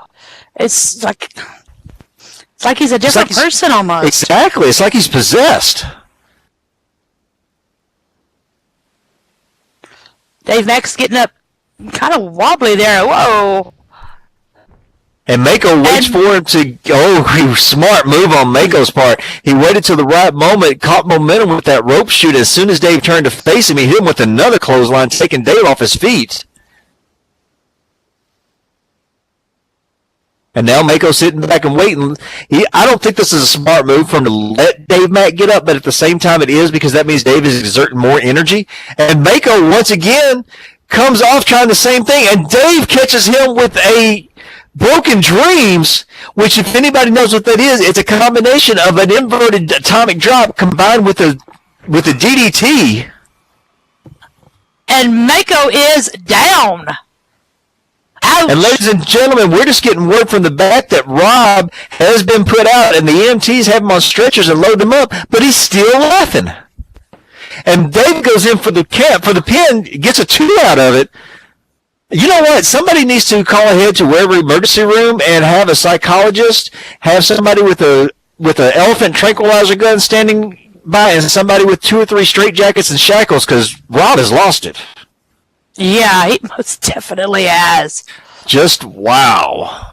I'm wondering if Mako is, if Rob is, taking something or whatever to make him go a little crazy like what he is. I wonder if Mako got a hold of some of it and kind of, I can't explain it. It's very possible, but Dave Mack comes back with a series of knees to the gut to try to keep Mako off balance and keep the wind knocked out of him so he can perform. And Mako comes right back with a headlock. And like I said before, wherever the head goes, the body's going to follow. So right now, Mako is in control. Oh, but he let Dave Mack kind of power out of it. They went back into a lockup. Maybe, Don, maybe. Consider the fact that we have no idea what the stuff is called that Jinx smokes. If Dave got some of that, he probably thinks he's on LSD.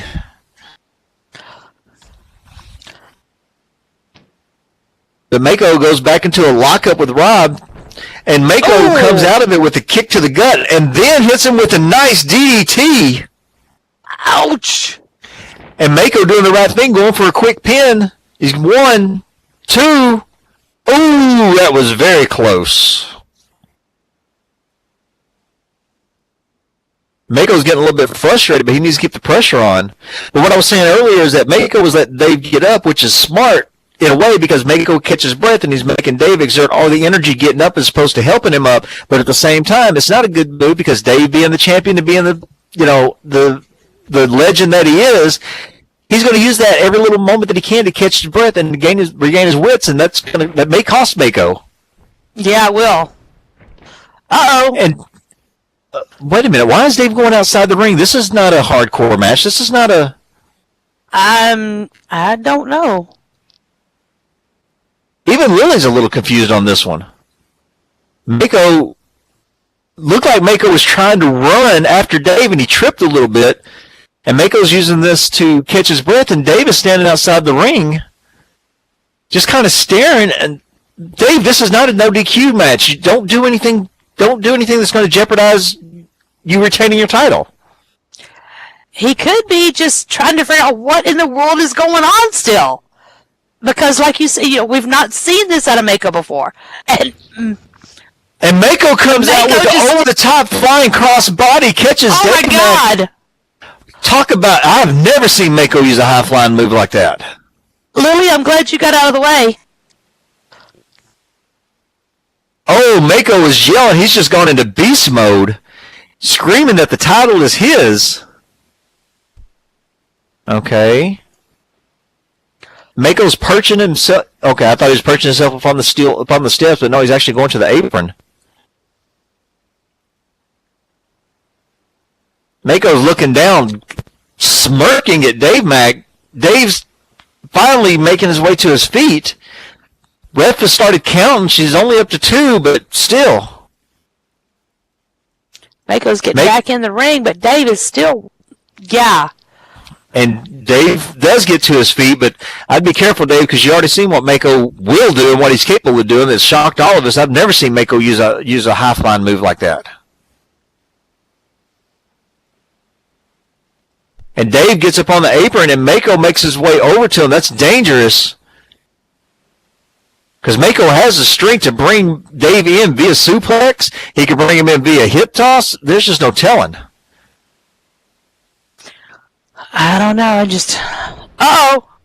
And Dave catches him with the belly to belly and throws him back on the floor. Oh my God. Even I've never done that one. Taking somebody over the top rope to the floor with the belly to belly. That is why he's called the Welsh Strongman, because as much damage as Dave has taken, he still has the ability to pick Mako up. Basically, it's dead weight because Mako was standing there. Dead weight up and over and out.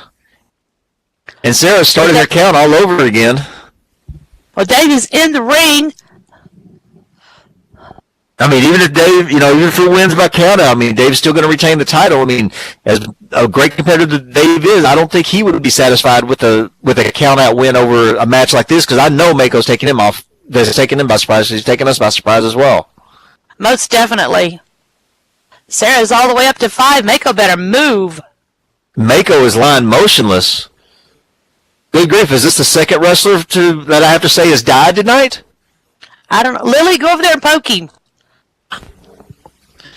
She's up to 6, and Mako is slowly starting to stir now. Dave is yelling at Sarah to count faster. She's up to 7. Mako's trying to get up. He's crawling. She's up to 8. Excuse me. Mako's up on the apron. She's up to 9. And Mako manages to slide in under the bottom rope just before the count of 10. Wow. And Dave Mack's just shaking his head. He can't figure out what he can do. But Dave is going to keep the pressure on now. He picks Mako up.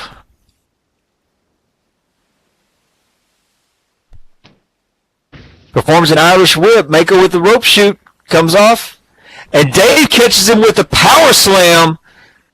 Just drove Mako into the mat, not only with Mako's weight hitting his back, but Dave's body weight as well. That's over 500 pounds between the two of them. That's a lot of weight to hold on a slam like that. Yeah, it is. Dave's going in for the pin. 1, 2, but not enough. Wow, Mako is just, I'm sorry, Mako has gone into beast mode tonight. Granted it was a 2 count. He might have been able to try to get out before then, but he just powered out, and Dave Mack has no idea what to do. Something has come over Mako tonight. Mako is out to prove to everybody that he deserves to be the undisputed champion.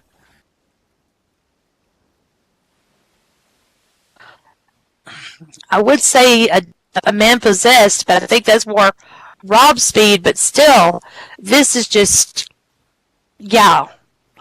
craziness. And Mako's catching Dave with those punches and then kicks him. Lily's trying to, and now Mako goes back to a lockup. Lily's trying to encourage Dave on, but even she's just kind of standing there shrugging like, what do I tell him to do? Because this is unexpected. Nobody expected Mako to take the fight to Dave like this. I mean, we didn't expect him just to lay down and take it, but we did not expect him to come out here with this much aggression. I've seen your matches with him, and no, this is not him. No, Mako's a very talented, very finesse wrestler, and he's just coming out brawling. And Mako catches Dave with a few punches. Irish whips him, and as Dave comes back, Mako catches him with a drop kick. Mako has added a lot of new moves to his repertoire, and this is just he's elevated himself as what he's done. I don't understand what's come over him, though. It's confusing. Well, not really. I mean, with all the stories and all the whispers that you hear about how he become champion, why he became champion, he can get away with it, and that he was soft. And Mako goes in for the pin and only gets a 2 count. He's, he's pretty much, I guess this is his statement by saying, this is me. This is what you're going to have to contend with. If you don't like it, well, kiss my ass. And honestly, he couldn't have had a better opponent come on, we're talking about the undisputed champion, and he chose this match to come out and show that he is a force to be reckoned with. Very brilliant on Mako's part. I will give him that. Mako saying it's over. Mako's going to the top rope? What? Normally when Mako gets into the corner, he's sizing you up for the spear. But Mako's perched, telling Dave to get up. Mako never goes to the top rope. No. Yeah. And Mako is waiting for Dave to get up to exert more energy. He's just taking his time. And Dave must be really dazed. Well, he's finally starting to stir and get up. Mako's just got this look on his face like he's just like I don't know. He's like an eagle ready to catch a fish. He's just a predator stalking his prey. And Mako comes off with the flying clothesline and kicks Dave back flush. Ouch! And Dave took the full force of that, and now Mako goes for the pin. 1, 2. Ooh, even I thought that one was over. Me too. Well, it's like I said before, they don't call him the Welsh Strongman for nothing. Mako's really getting frustrated now. Yeah, but he's doing the right thing. He's putting it to the side, and he's going in, and he's still keeping the pressure on. And he goes in, and now he took his eye off of it, and Dave hit him with the Doomsday device. Ooh. And just drove Mako into the mat, put him on his neck. Ouch! And the Welsh Strongman comes off with the pin. 1, 2, and a 3. Oh! Wow! After all of that. Oh my God, after all of that, Dave must have hit Mako just in the right spot, and it must have knocked Mako out. Ladies and gentlemen, your winner and your VAW Undisputed Champion, the Welsh Strongman, Dave McLenata.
All right, ladies and gentlemen, I am BK, and next to me has been the lovely Ziva. You have just witnessed VAW's Attitude version 2.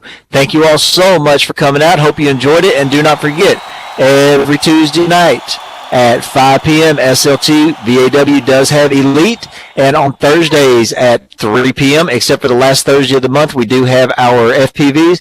We do have Turbulence, so make sure you come on out, check us out. Thank you all so much. Hope you all had a great night.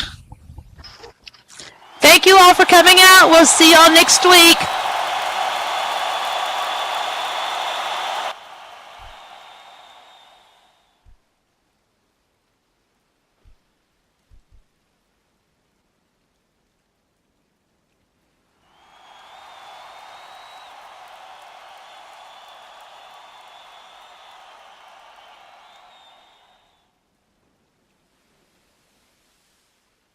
This video was filmed on location by Zarrakan Productions. Zarrakan Productions is an umbrella group for many YouTube shows and businesses both inside and outside of Second Life. Please go to Zarrakan.com for a complete listing of shows and businesses associated with Zarrakan Productions, and their own media links. Zarrakan Productions shows have been organized alphabetically in playlists in a year, month, day format for easier video navigation. Multiple part videos have been named accordingly, starting with part 1, and the last video of a multiple part video series will have end as a part of its title. Please like, comment, and share this video as it helps both Zarrakan Productions and the creators of this video's content. Also, be sure to check the playlists for past episodes of show content, and subscribe to this channel for future videos. Thank you for watching, and happy wandering.